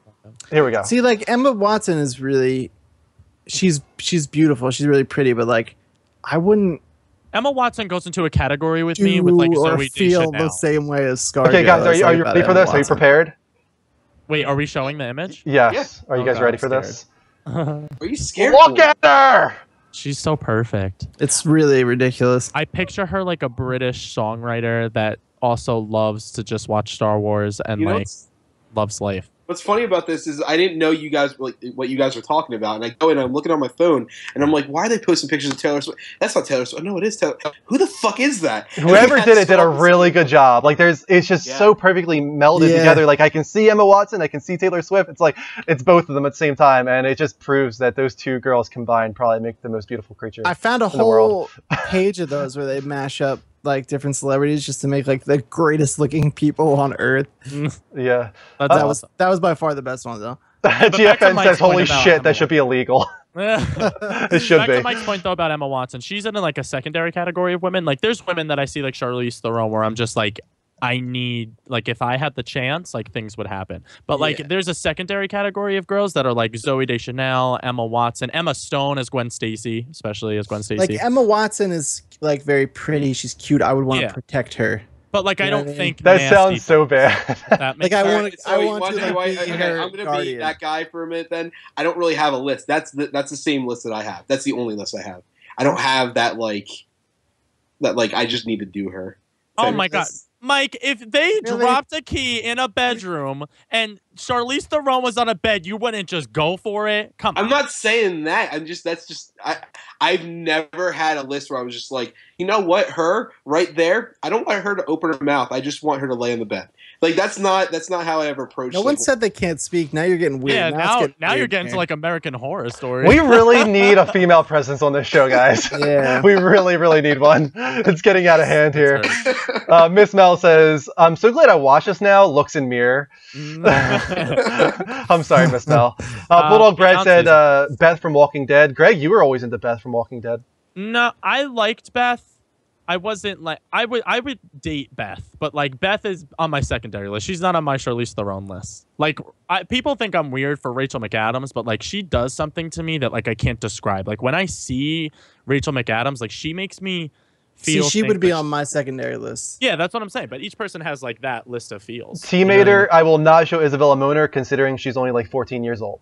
So. Dude, she's fucking 14. Yeah. Well, how old is Teammater though? Did you look her up, Mike? Yeah. Yeah. Because I had a feeling as soon as he said no. This is gonna go really bad if we do this. Mike's like delete off my history. But how Teammater? That's probably fine for his. Yeah. age. Oh yeah, he's young. Yeah. We can't put it on our thing and be like, No. Like, a bunch of 27-year-olds talking about a 14-year-old does not fly. You just said you saw Paper Towns. Yes. The actress in that, everyone says is so hot. Are you attracted to her at all? Cara Evangeline or whatever her name is. She's a model from Australia. And everyone says she's one of the hottest females. Can you bring up a picture of her? I'm just not attracted to her. I can't get past the eyebrows, to be honest with you. Either. But Drew, do you want to know the best part? People say that that's her best feature. I know. It's a thing. You know, that's always been a thing for like models. The eyebrows, the real thick eyebrows. But it's not just that. Like, there's a lot about her that I don't really find attractive. I do not care for her. So here we go. She's just Cara Delevingne. Delevingne, I think. Delevingne, something weird. I don't know if I know her. When Drew puts up the picture, I think you'll recognize her. Yeah, I don't recognize She's going to be in Suicide Squad. Yes. Oh yeah, now I get nothing. There she is. Freaks me out. I don't. I saw. Did you ever see the interview with her where like the interviewers are like super unprofessional? Why? What did they do? They're like she's just answering their questions and she's like not giving them like I guess what they were looking for. And like the interviewers are like, "Do you need a nap? You need to go home and take a little nap." Oh God. Little girl. Yeah, I was like, Jesus, that's kind of like so unprofessional, dude. And then the site that reported on it was like, Cara Delevingne gets owned by the smartest reporters. Like, no, that was just poor journalism, and they were acting like assholes, pretty much. She's really cute in interviews as far as her personality goes. Like, I think she seems really sweet and she was funny like totally fine. She was talking about the movie. She was talking about Suicide Squad, and they just like they wanted more. Yeah, can we talk about Suicide Squad? Wait, pause. Rick just won because he said Margot Robbie. I'm so sorry I didn't mention her, Rick. You are 100% right. She's on my first list. We talked about this before, I think. I told you guys the story, right, of when Kristen and I saw Margot Robbie in The Wolf of Wall Street? Oh. And we were in the theater, and the scene where she's naked, Kristen literally goes, "You gotta be freaking kidding me." Like, she was like, "This is ridiculous. That's like the hottest girl I've ever seen." And she's really young, too. I didn't realize how young she's only like 23, maybe? She's like 23, I think. No way. Yeah, she's turning 24, I think. She was 20 or 21 in Wolf of Wall Street. Yeah, how crazy is that? Yeah. She's Australian. But let's talk about Suicide Squad, because we're starting to get some more images of the Joker, for one. Let's pull that up. We're seeing a lot more. I hate it so much, too. It's pretty bad. It's bad. Yeah. But, like, I'm going to see it. Yeah, I think we're all going to see it, right? Yeah. Yeah, I mean, at this point, we have to. I was always gonna see it either way. Were you? I don't have to. Yeah, no doubt. Is this it? Here's Empire. This isn't actually. I actually haven't seen this one yet. This is. Oh no, this is what I'm talking about. I saw the other one. This just came out this week. Here's the cover one. Is Empire. Terrible. What is that even? What is he holding? He's holding a lightsaber? I don't know. No, it's the two. He has like two electrical outlets that you see in the trailer. Yeah. Well, one positive thing to take away from these, there are other images inside, and it does show like the scene where Margot Robbie is like still like normal, and she's the doctor. They finally show like the opposite side, and she is talking to the Joker. So it's like you see that's. The origins, we're going to get the origins, which is kind of cool. How do we feel about the supposed love triangle now between Deadshot, Harley Quinn, and Joker? I hate that. Margot Robbie and Will Smith play love interests. I don't know if you guys ever saw the movie Focus. They just don't really have that good on-screen. See, that's funny because supposedly that's the exact reason they decided to really go for it, is because they felt like they had such amazing chemistry and Focus that they wanted to bring that into Suicide Squad. The Focus was a good movie. Don't get me wrong. I actually enjoyed that film. But Will Smith, I don't know. I don't see him with a love interest to where I'm like, I just don't see him playing love in films. And for him to have like maybe a crush on Margot Robbie or something, that would make more sense to me. But like, she's obsessed with. Why is that racist? I hated that. But Pregnant pause. I'm like, what does that mean? But to see Harley Quinn not fall in love with the Joker, like that's her whole persona. Like that's just stupid. Yeah. Or maybe it's gonna be the best because maybe like there's always this back and forth of the whole film, and then maybe finally at the end the Joker is like, no, she's mine. He just pops her in the head and takes her, and like that's such a Joker move. Now, I feel like at this point, from everything I've seen between like all the new pictures and everything, I feel like I'm going to have to watch Gotham because I'm going to have to temper my expectations to what Gotham has delivered on. I don't understand. Yeah, rephrase that. Gotham has been so typically terrible, at least the first season. Yeah. That I feel like I'm going to have to come in with the same expectations I have on Gotham to Suicide Squad. See, the only reason why we can't just do go that in with no expectations. Really, is what it's the safest thing to do. Like, what do you know? Like, I don't expect anything from this. Really, I want to go and see the Joker and see Batman for 10 seconds, and like I'm good. The only thing that gets me about Gotham differentiating everything else is like now I know in my head, like when I watch that show, that's a different universe. The thing that sucks about Suicide Squad is like that's going to be the Joker that like might appear in like future Batman movies because Batfleck is already confirmed to be in this. That's why I think it's so damn important for that rumor to be true. Because if it is going to be, it's not going to be true. If it's going to be the Joker for this universe, then he's gonna look like that. We'll fill in Mike and Drew on the rumor. I know what the rumor is. We were talking about. Why would it? Wait, why would you think it won't be true all of a sudden? Wait, you've never had that. Wait, are we talking about me? Yeah. Do you know what the rumor is? Yeah, the rumor that Jason Todd is the Joker, right? Yeah, we've had. I'm totally on board with that, and I think that's the only way to make this design why of do him you think okay. it would not be true? I feel like you're in the minority here, Greg, with this one. Oh no! I'm not saying like it's not going to be true. I'm just saying I don't want it to be. Why? Why would I don't want that storyline? Why would you want this abomination? Why though? True Joker. We've already seen like Batman and the Joker. Don't you want a different like? This is so much more interesting to me. No, because no. It doesn't make sense for him to have self-referential tattoos unless it's somebody that's idolizing the Joker. Yeah, I guess so. I see the rumor. I see the theory in it. Or unless the Joker is the one who tattooed his own references on him, like as part of his torture. Wept Reach says the studio denied that Jason Todd is the Joker. Of course they did. Why would they ever say, "Oh yeah, you guys are right. The Joker is Jason Todd"? Like that's not going to happen. I mean, this could be all speculation. It could just be the regular Joker and their perverted, take on that character. We're praying not, and I think we're grasping at straws at this point for it to not be because it's such an abomination to what the Joker is supposed to be. Like, so let me ask on that. Tattoos. Off of Mike's point, you would rather it be the like traditional Joker and have him look like this, Greg? No, I have no idea what I want it to be. I just don't want it to be the storyline. And I think that the tattoos and everything on him to justify that by making this into this rumor, it would make sense for that. And then it would make more sense to me as a whole as to why the Joker looks like this. But I just don't think they're going to go that route for one. And then for two, if they don't go that route, then I'm going to be very disappointed with the Joker. First, I do want to acknowledge that we had our first follow of the night. It's Ace Games. Thank you so much for the follow. Really appreciate it. Everybody else, keep following us. Hit that follow button if you're watching, wherever you are. Here's the other question I have. Yes. If it is Jason Todd, it's not the real Joker, is the real Joker still alive, or is he dead in this universe? No, I don't know.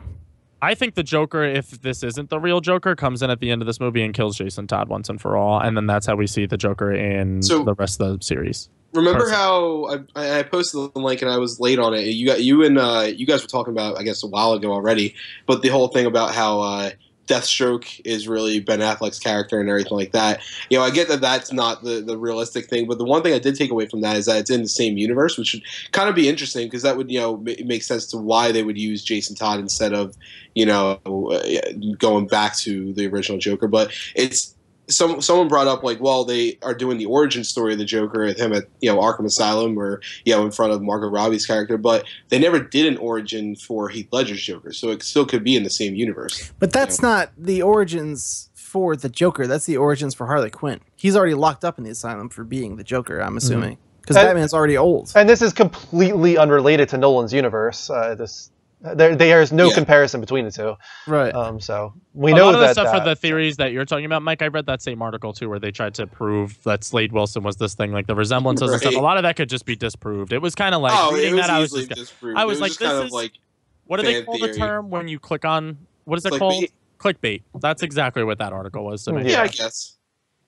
Yeah. Totally. But I do want to bring up Strife Girl, Mel's point in the chat room. She did say out of all the romances we see on screen, going back to the love triangle thing, in Batman vs Superman, she wants to see Batman and Wonder Woman hook up. And me too. Bruce Wayne and Diana need to have a romance. Yeah, I would be totally on board with that. Weft Reach also said maybe WB wasn't going to make the Joker Jason Todd, but they realized that fan theory is better than their plans, and they're going to make him Jason Todd now. Well, we did hear rumors that they're going to be bringing in Red Hood as well, so that kind of a script rewrite is no small task. If they were already in production and they already had the character design, that means they were already ready to film. Having a huge story change like that is something that would set the movie back a pretty long ways. So I don't imagine that could happen. That's a reactionary thing. What about the possibility that, you know, they didn't want to recast like the traditional Joker, since maybe everybody still felt like Heath Ledger's performance was the one, so this was their way of doing the Joker, but have it be Jason Todd, so like it really wasn't. Yeah, like, you know, I think in a lot of ways it's really, really smart actually. I really do. I think it's kind of smart for them to do it this way. If the rumor is true, if the theory is true, I totally understand multiple reasons why they would do this. I feel like that's the reason why we need a real life Joker, though. Is because when will we ever be able to move past Heath Ledger's performance? Like, is anything going to be able to amount to It hasn't been that long, though, Greg. I mean, here's the thing. If it was like 20 years ago. 2012. It's been 3 years. I don't think it's been a lot more than 3 years. I really don't think we do. This is the fourth incarnation live action Joker we've seen. And, like, Batman has, like, a whole catalog of like really cool villains. Like, I think it's fine to put the Joker away for a while. Oh, I 100% agree with you, but I just don't think that because of Heath Ledger's performance, we shouldn't get another real life Joker. You know what? I don't know. I mean, like, I think it's enough to warrant them like taking a while to not worry about it, though. I just want to say Heath Ledger died in 2008, the very, very beginning of 2008, actually. So it's been when did the Dark Knight come out? Did it not come out in 2012? End of 2009. Yeah, it was came like out after Dark Knight Rises 2012. Yeah. Oh, it's been a while since Dark Knight. What would you? I mean, it's been getting a lot of attention lately, and I don't know why. Like, it's been getting a surge, but the Court of Owls, I think, would be a really cool. That would be fucking awesome. I would love. that would make be awesome. Me so happy. I just finished. Me and Dean, you finished the comic book series recently too, right? Just the first volume, yeah. The newest Court of Owls, which is Scott Snyder. Yeah, excuse me. So good, so good, phenomenal read. I got it for free on iPad. I'm not sure if it's still free, but if you can go look it up, it's a phenomenal story. There's a few other theories when it comes to Batman v Superman and the DC universe. One of them being, first of all, Lex is not really Lex; it's Lex Jr. And the other one being that, what's his name? The villain is going to be involved. You guys know Zod? what I'm talking. No, Apocalypse? Zod becomes Apocalypse. Not Apocalypse. Bizarro. No. Right, come on, who's got this? I know who you're talking about. Doomsday. I just read this. The other Doomsday. day. Thank you. Yeah. sorry. You know who's got it, Drew. Yeah, I was trying to get that off to my tongue. I couldn't get it. So we'll start with Lex Jr. Anybody have a problem with that? That this might not actually be Lex? I think it kind of makes more sense for his storyline. Yeah. Yeah, I mean, we talked about this a little bit before, but I think it is Lex. I think people assumed that it was Junior just because he said the word dad, but like Lex Luthor had a dad It doesn't necessarily mean it doesn't necessarily mean he's Lex Luthor Jr. You know what I mean? No, it doesn't mean it. But I mean, I think that would be a better take. Like, I mean, here's the thing: I don't understand when you have so much source material that does things, the same way over and over again by different, writers and illustrators and everything like that. Why make changes like having Lex Luthor have hair, or something like that? Like, why buck the trend? Well, who knows if he retains that hair? His hair might go away in the film. And that could be, or it could be a toupee. Maybe he had. Who knows? Right. No, I agree with that. Something. It could be a burn victim. Weird timing. Team Mater just said, "Did you know that Charlie Brown has cancer?" What? I guess because he's bald. He has 3 strands of hair. He has 3 strands. He's okay, guys. He doesn't have cancer. What's going on tonight? It's a weird chat we got going on in the room right now. Yeah, so I wouldn't have a problem. I don't think I'm with Dean. I don't think he actually is Lex Jr. But at the same time, it's always kind of struck me as weird that he feels so young. Mm-hmm. I've always imagined Lex to be yeah. older than Superman or feel older than Superman. So Yeah. to see him look younger is kind of Especially with like Ben Affleck and Henry Cavill being played already in these roles. Like Yeah. it just seems so weird that Jesse Eisenberg. But I mean, they tested him with them, so it obviously worked on some level. I think isn't Henry Cavill like significantly younger than Ben Affleck? he is. Ben Affleck is 40. I think Henry Cavill's Ben still in his Affleck's 20s. 45, And 46. no. Henry Cavill, I think, Yes. just turned like 31. No, I think I'll he's- check. that I young. think when Man of Steel came out, he was still in his 20s. That's crazy. Let me see. So like that What makes you do if sense. They introduce Aquaman as Wonder Woman's betrothed. Yeah, I mean, I He's- think there would just be a little too much relationship. 32 years old. He's Oh, now Henry Cavill. 32. He might have been like 29, 30 when Man of Steel was being Yeah. made. So and then how Jesse Eisenberg's older than he looks. He is. You're right. He's in his 30s still. Yeah. Yeah. Yeah, I think What? it's 31. Yeah. What? I'd Yeah. be so shocked. I just mean I'm used to Lex being like a 40s, You like guys ready for this? 50s Oh wow, type he's guy. exactly the same age as Henry You ready Cavill. for this? I'm gonna drop some crazy shit on you. Okay. The child with the long curly hair that used to do the Pepsi commercials is Jesse Eisenberg's little sister. We gotta look up. I need to find who this girl is. I don't know what you're talking about. You'll know as soon as you see her. So what do I look up? What do I look up? Just look up Pepsi Girl. Pepsi Her girl. name is Hallie Eisenberg. I know his sister's name. These commercials were Oh, like yeah. on forever. Everything. Yeah. I remember her, and Hey, I can we can put her totally see it. Yeah. I can Isn't that totally crazy? see it. Let me pull this up so people can see it as well. But that's funny because yeah, you can totally tell that's Jesse Eisenberg's little sister. Here you go. That girl. Right? Oh, I loved her. Yeah. They're related? Oh, Yeah, yeah, they're you can brothers see and that. You can totally see it. You can really see it. That's funny. Weird world, huh? It is a weird world. How did you find that out? Dude, I go down these internet rabbit holes like no Like, other. what? That's Yeah. crazy. Yeah, Jesse Eisenberg is 32. He's the exact same age as Henry Cavill, though. I just looked that up. Okay, what about Doomsday? I know some people are thinking like Zod becomes Doomsday, but forget that entirely. What if Doomsday's just in this film? How do we feel about him being in Well, the film? Zod already confirmed In this week this in an interview film? what his role Or In is. just Batman v like, the Superman. universe? Batman v Yeah, Superman. I don't want him in this film. I think there's a little too much going on already. But I would like agree. to see him in general. Yeah, and Zod, Michael Shannon came out in an interview and said this week, this just happened this week, so it's pretty new, but it disproved that theory already. He said he's basically in the movie just as much as Russell Crowe's character was, as Superman's Yeah. dad. He kind of shows up as a ghost, and he said that's his whole role. But for the- also, Sorry. like Andrew was saying, like you can't really believe anything they say at this point. And just because Zod isn't in it doesn't mean Doomsday can't be in it. That was just a theory that Zod becomes Doomsday. But I do understand some of the theory because of, I mean, you guys, I'm sure you have seen it. Like, for instance, the one beam that shoots at Batman towards the end of the trailer. Let me pull up the trailer. Let's just do this. No, I mean that It's could like, come let's from be Superman. honest. It That's could, but it was a shoot-to-kill shot, is what people are trying to make Yeah. a point out of. Like, if that hits Batman, he's dead. There's no way in hell he's surviving that shot that happens at the end of the trailer. And it's I a think much it's bigger actually shot. another villain that's going to be set up at the end of it. Okay, so here we go. I'm pulling up the trailer now. As long as Bruce and Diana hook up, I'm a happy kid. Okay, so let's see here. Oh, this was such a good trailer. To the end. This is what I'm talking about right here. Look at how thin the beam is that Superman shoots, and now look at what hits the wall. Well, It's it could've freaking been- massive. It could have been a different scene though. No, but doesn't still, mean like that's a shoot-to-kill shot. If that hits Batman, he's dead. Like, look at this. Yeah. I'll slowly do it here. First of all, awesome shot there from Dark Knight Returns. Love it. Mhm. Where is it? Like, you can't even see it there. It's so freaking. I love this trailer, dude. This Oh, was it's such so a good good. trailer. So good. It makes me happy. Look at that. That is Yeah. a That's kill pretty shot. catastrophic. That's Yeah. a kill shot. That's like 5 feet in diameter. That's like some crap from Injustice. That's a little scary. That's the thing is, like, do you think Superman would shoot a laser like that? It depends on what version. I mean, there's been so many theories about what's going on in the trailer. Like, is he under? I think it depends what motivates him. Yeah. Right? Is he under control by Lex Luthor? In some way, is he manipulated into thinking that Batman is? It depends on what version of Superman we're getting. And we have this scene makes me so happy. Or is it Lex in like some super armor where he has There's like actually laser beams and shit? there was an interview with Amy Adams that came out after the Empire photos, and everyone was asking her like what her relationship is like with Bruce Wayne and Batman. She was like, all I can say is like we share a bunch of scenes, the three of us, and then so like I don't know, dude. Maybe Bruce was after his woman. Like he's like, nope, not on my watch. Bros before hoes, man. He is a Playboy millionaire, right?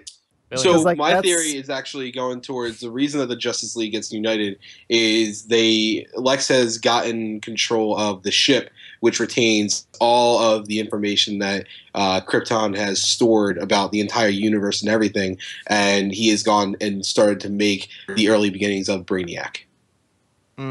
That's not a bad theory. Brainiac's an awesome villain, one of the best of the Superman villains. That'd be reason enough for the Justice League to form together. I think that I don't know if I'm making this up or not, but I feel like I've read that that's their ultimate thing. They said is like they want Brainiac to be like their Thanos. You know what I mean? Like that's the end. You know what sucks about that is I really wish that Apocalypse was their Thanos. Like I feel like Apocalypse do so much for that. Apocalypse as in X-Men? Apocalypse? I'm sorry, not Apocalypse. Darkseid. Darkseid. Yeah. Apocalypse. They look so similar. They're similar. Yeah, they do. All the time. But Darkseid, I think, would be a really, really cool villain to unite all of them, and it actually has enough backstory, with Diana and everything like that, that it could actually make sense. It could. Yeah, Darkseid is definitely the most, and I feel like the most threatening of all the villains in that universe. So he really is like the Thanos of the DC universe. Yeah, I think so. It seems like it. All right, let's see what else we can find. Let me go to NeoGaf here. Naughty Dog responded on a certain interview question saying that they think Uncharted 4 is going to be the last Naughty Dog Uncharted game. You guys hear about that? That makes sense. I want that to be a thing. I like how they make a point, though, in the interview, like, it will be our last Uncharted game. I want that to be a thing, though. I need Naughty Dog to do... Look at what they did with The Last of Us. Like, it's a brand new IP. What they can do with other properties and storytelling and graphical quality and gameplay, they're obviously It's a good point. It really is nice to see what, like, these studios can do when they're allowed to stretch their wings and, like, try out new things, Yeah. Also, though... Look at Housemarque with Matterfall. That game looks awesome. Dude, Alien Nation, Matterfall, if Sony doesn't acquire that studio... Oh, they deserve it, dude. Housemarque has been golden. Was fucking awesome. Housemarque is so good. Here's the thing. So underrated. I love Housemarque, but I actually wasn't crazy about that trailer. Oh man, I cannot wait. It was a little bit too drab for me. Like I want a little bit more color out of somebody like Housemarque, and I can see what they're going with the red versus blue and the voxels. They still got the voxels thing going on, but I hope it has a little bit more color than what was shown in that trailer. Wait, let's play a game real quick. What was everybody's highlight from Paris Games Week? Well, from Sony? We're definitely going to talk about that this Sunday. We could talk about it a little bit, but I do want to save most of the Paris Games Week discussion for Sunday. The highlight for me was either Dreams or Wild, I would say. Oh, wow, okay. Dude, how obscure was Wild?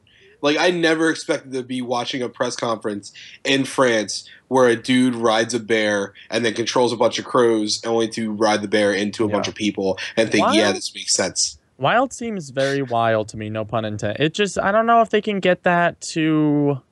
I don't know. I can't grasp onto anything for that game. I really like the animations and the world that they're building with Wild. I thought that was really neat. And then what was the other one I named? Dreams just has so much potential. Like we still don't know exactly what it is yet, and we still don't know exactly how we're going to build these things. That article that you posted today was awesome. A very good article. I think it was Digital Journal maybe or Wired. I'm not sure who posted it, but it was a really good article to explain some of what Dreams is going to do.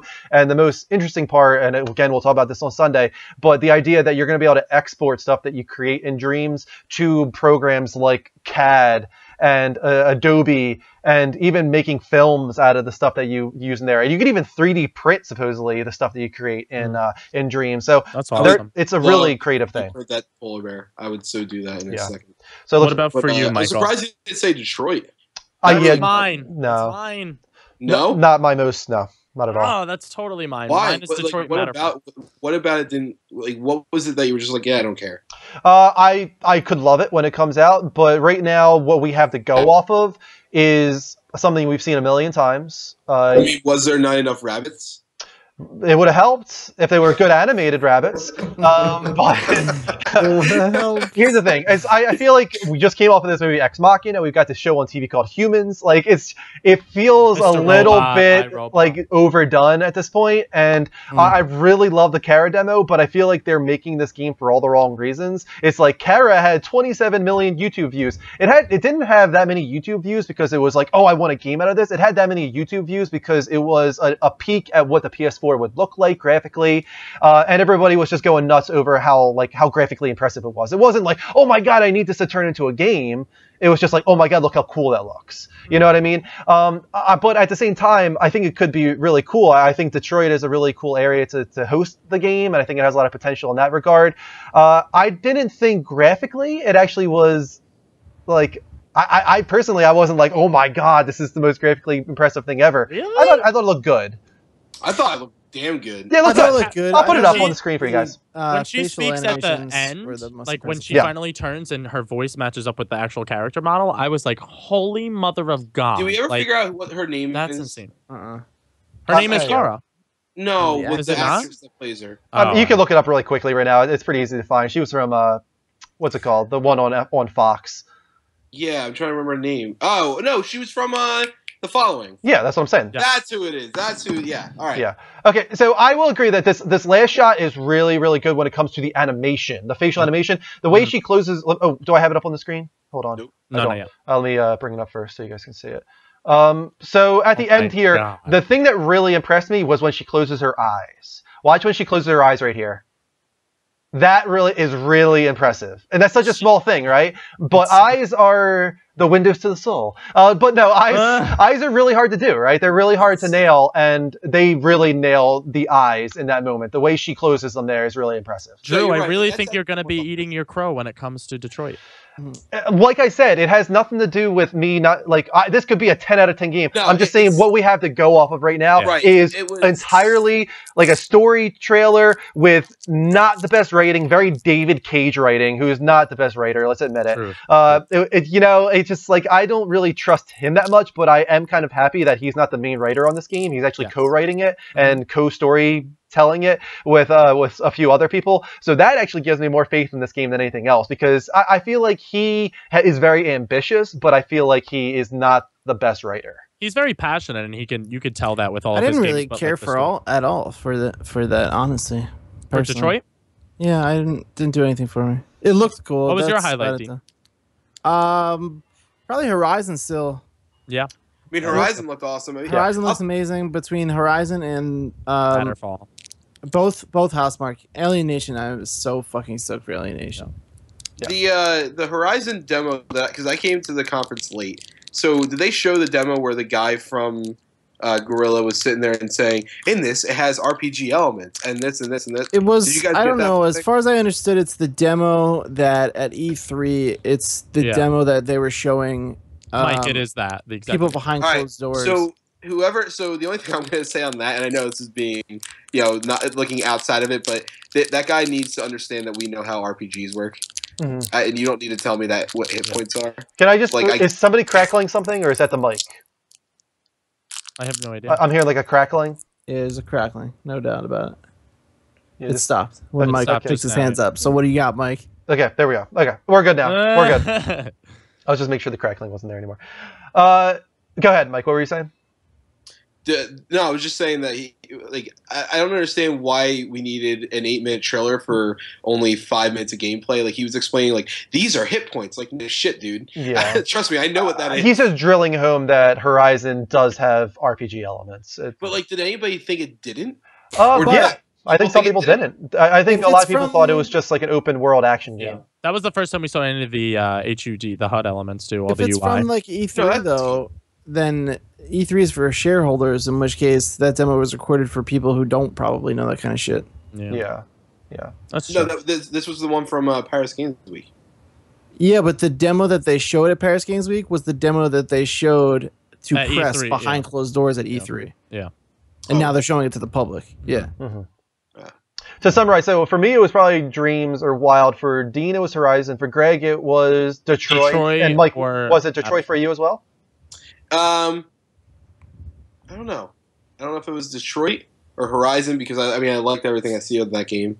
Uncharted 4's multiplayer nobody touched on either. Uncharted 4's multiplayer is cool. Well, but yeah, I was just picking my nothing top special. ones. There's a lot to talk about with Uncharted 4 multiplayer. We'll see that for Sunday. There was a bunch of stories that have come out about that after the conference. So I do want to save some stuff for Sunday. But yeah, overall, I thought it was a good conference. It wasn't like amazing and didn't blow me away. It had a few good announcements. I'm glad that they did reveal a new IP in the end. That's always important to have at least one of those. But you can tell they're clearly saving a lot for PSX. Yeah. That's really what I took most away from that conference is like they kind of got the junk out of the way. Not that those games are junk, but like they kind of got the junk out of the way for like PSX where they like, all right, let's roll our sleeves up. I mean, Gran Turismo Sport is not junk, that's for sure. That's another one. Especially over there, like that was the perfect time to shut it off. And they also did PSVR stuff, a whole bunch of stuff we need to get over to on Sunday. Let's for those that don't know, Dean. I mean, he didn't, but he said I'm going to eat my words on this with the whole VR thing, and he didn't because he was, understandably skeptical on it when he first heard about all the VR stuff. But the more and more he saw at Paris Games Week, it sounds like you're kind of like, this has my attention.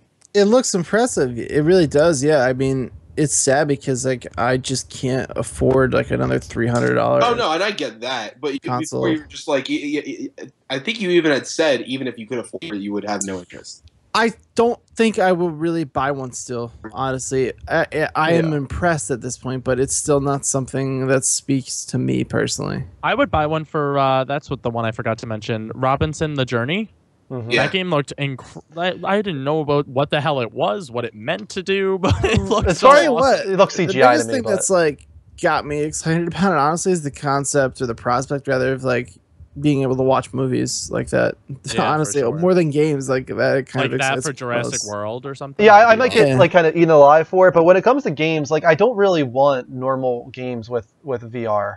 I just kind of want a game that isn't. I want experiences when it comes to VR. I want to sit in a chair and not have to do a lot and have things happening around me and being able to look around and interact with things. But I don't want to be shooting a whole bunch of stuff and like and having to worry about all these different control methods. I just want to soak something up. I just want to soak up. Don't get me wrong. If they give games like Call of Duty or Destiny or anything like that, the support to be worked on VR, and it's enhanced in some way or anything like that, I'm not going to complain about it because it'll be fun to go to. But when I'm buying a VR system, I'm buying it for the experiences that I couldn't get on a regular PS4, regular console. So as much as I've said this before on the show, as much as I believe that, I do want a lot of games to be compatible with PSVR, even if it's in a really minimalistic way. That's going to be their way of selling this thing to a bigger audience, to be like, oh, Call of Duty supports it. Oh, Star Wars Battlefront supports it. Gran Turismo supports it, even if it's in a minor way and it's just like this small thing, right, where you're just putting it up to your head and you can look around a little bit. Still, it's like, hey, this supports PSVR. We're not. You think we're going to get a launch date at PSX? I think PSX is when we get a launch date. Yeah. You think so? I think we get a price and launch date at PSX. What do you guys think? Wow. I was thinking more they'd save that for next E3. I still think this is a ways off. Personally. See, I think they kind of implied spring, right?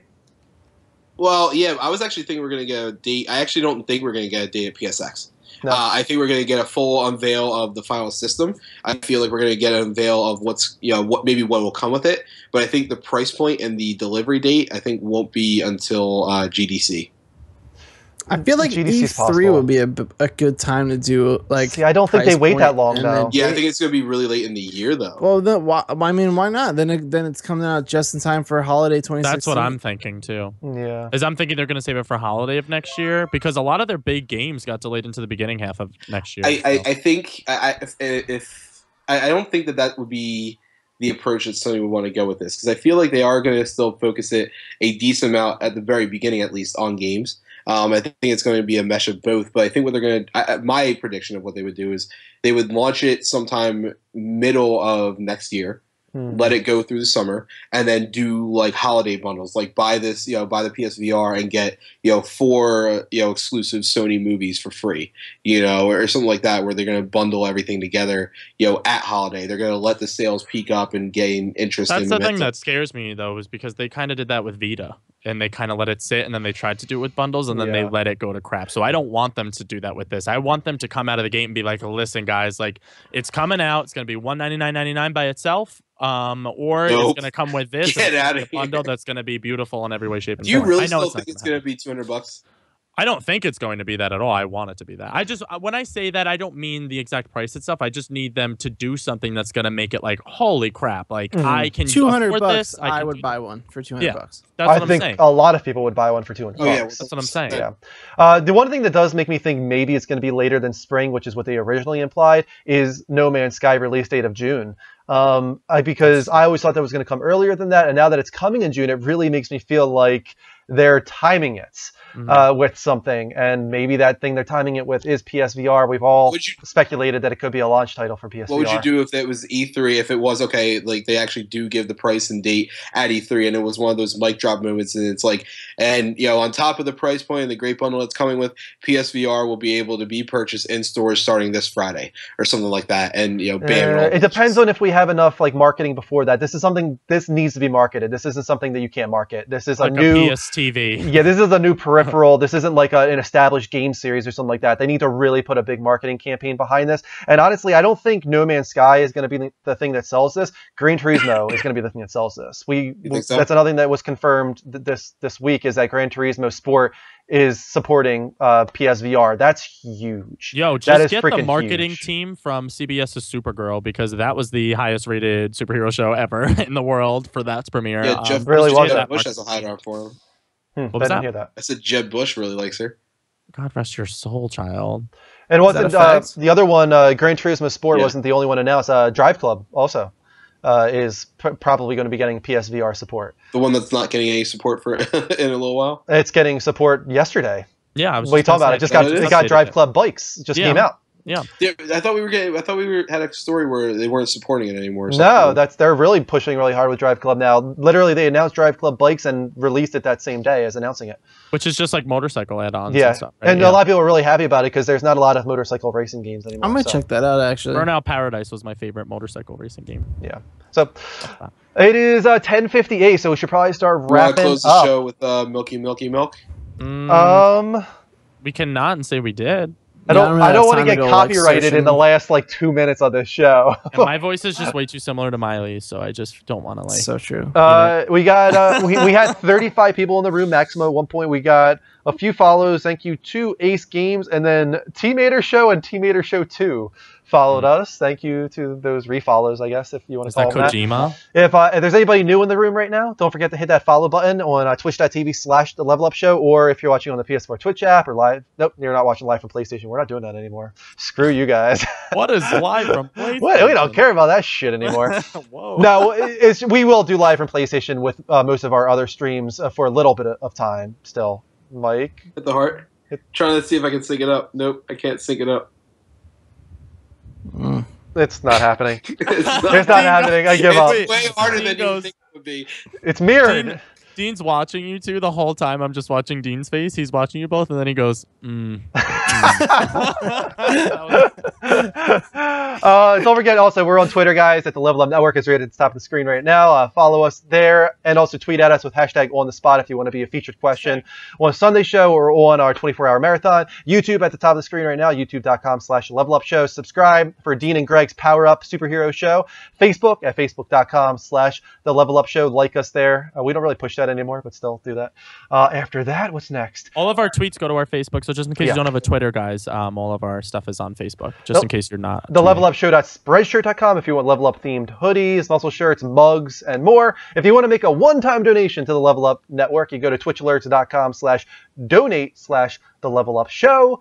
Patreon? Nope. Nope, this is a big one. Guys, we're working really hard to raise money for Children's Miracle Network hospitals. We made the link a lot easier for you guys. Go to the levelupnetwork.com/extra-life if you want to make a donation. And there you go. We're back around. Follow us on Twitch, guys. And Patreon if you want to best support the network. Proud of you, Drew. Donnie E says, great show, guys. Really appreciate that, man. I think this is his first time seeing our improved setup. Earlier, I saw him say, nice setup. Oh, he watched Life is Strange the other night. Hi, Donnie. Thank you for joining us, Donnie. Adrian, thank you for stopping in, man. We're just wrapping up, though, unfortunately. Shout out to my boy Tobes. Love you. I will be continuing Life is Strange tomorrow.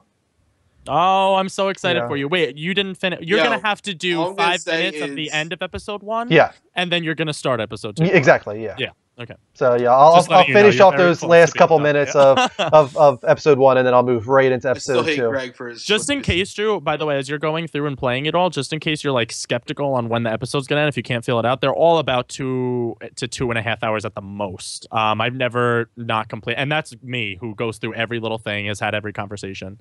So never feel like you're rushing through a thing if you're like skeptical on when to end it. To Puss's note, I will do that. He wants me to make a note for Power Up so that people can put a command in the chat room for that. So I will definitely do that. Yeah, that's it for me, guys. And the rest of us, we will be on throughout the week with Game of Talk shows and Game Stream. Sunday is the big one, of course. That is the Level Up Show, episode 97. We'll be recapping Paris Games Week even more so than we did tonight. How do we end this? Did we end this in any specific way last time? No. No. I think we tried to do something, but then it fell apart. So I feel like that's how we'll always. Oh, I know what we did. We did like a raising like octave level up. Yeah, we did the barbershop quartet, but that kind of fell apart last time. We need something better than that. We can come up with something. Pregnant pause. Just all get really close to the microphone and talk. Just say good night to everybody. Have a good night. Have a really good night. This is so creepy. Sounds like you guys are molesting my ears. I don't like it. I'll miss you all. I love you all equally. Good night. Good night. Good night. Don't cry, Charlie. We're just gonna keep going. None of these points did I feel like I could click to the logo and be like, yep, that's it. It's over. We're gonna say good night to all a good night, and don't let your grandma get run over by a reindeer. No. I don't know, I'm just gonna sign off because I have work at 4 in the morning. So. All right, we're doing the octave thing again, guys. I will start low. Mike, you go higher. Greg, you go higher. Dean, you go highest. Got it. On it. Can you handle that? Yeah, don't worry about it. I got it. All right. Level up. Level up. That was beautiful. Level up, guys. Thanks for watching.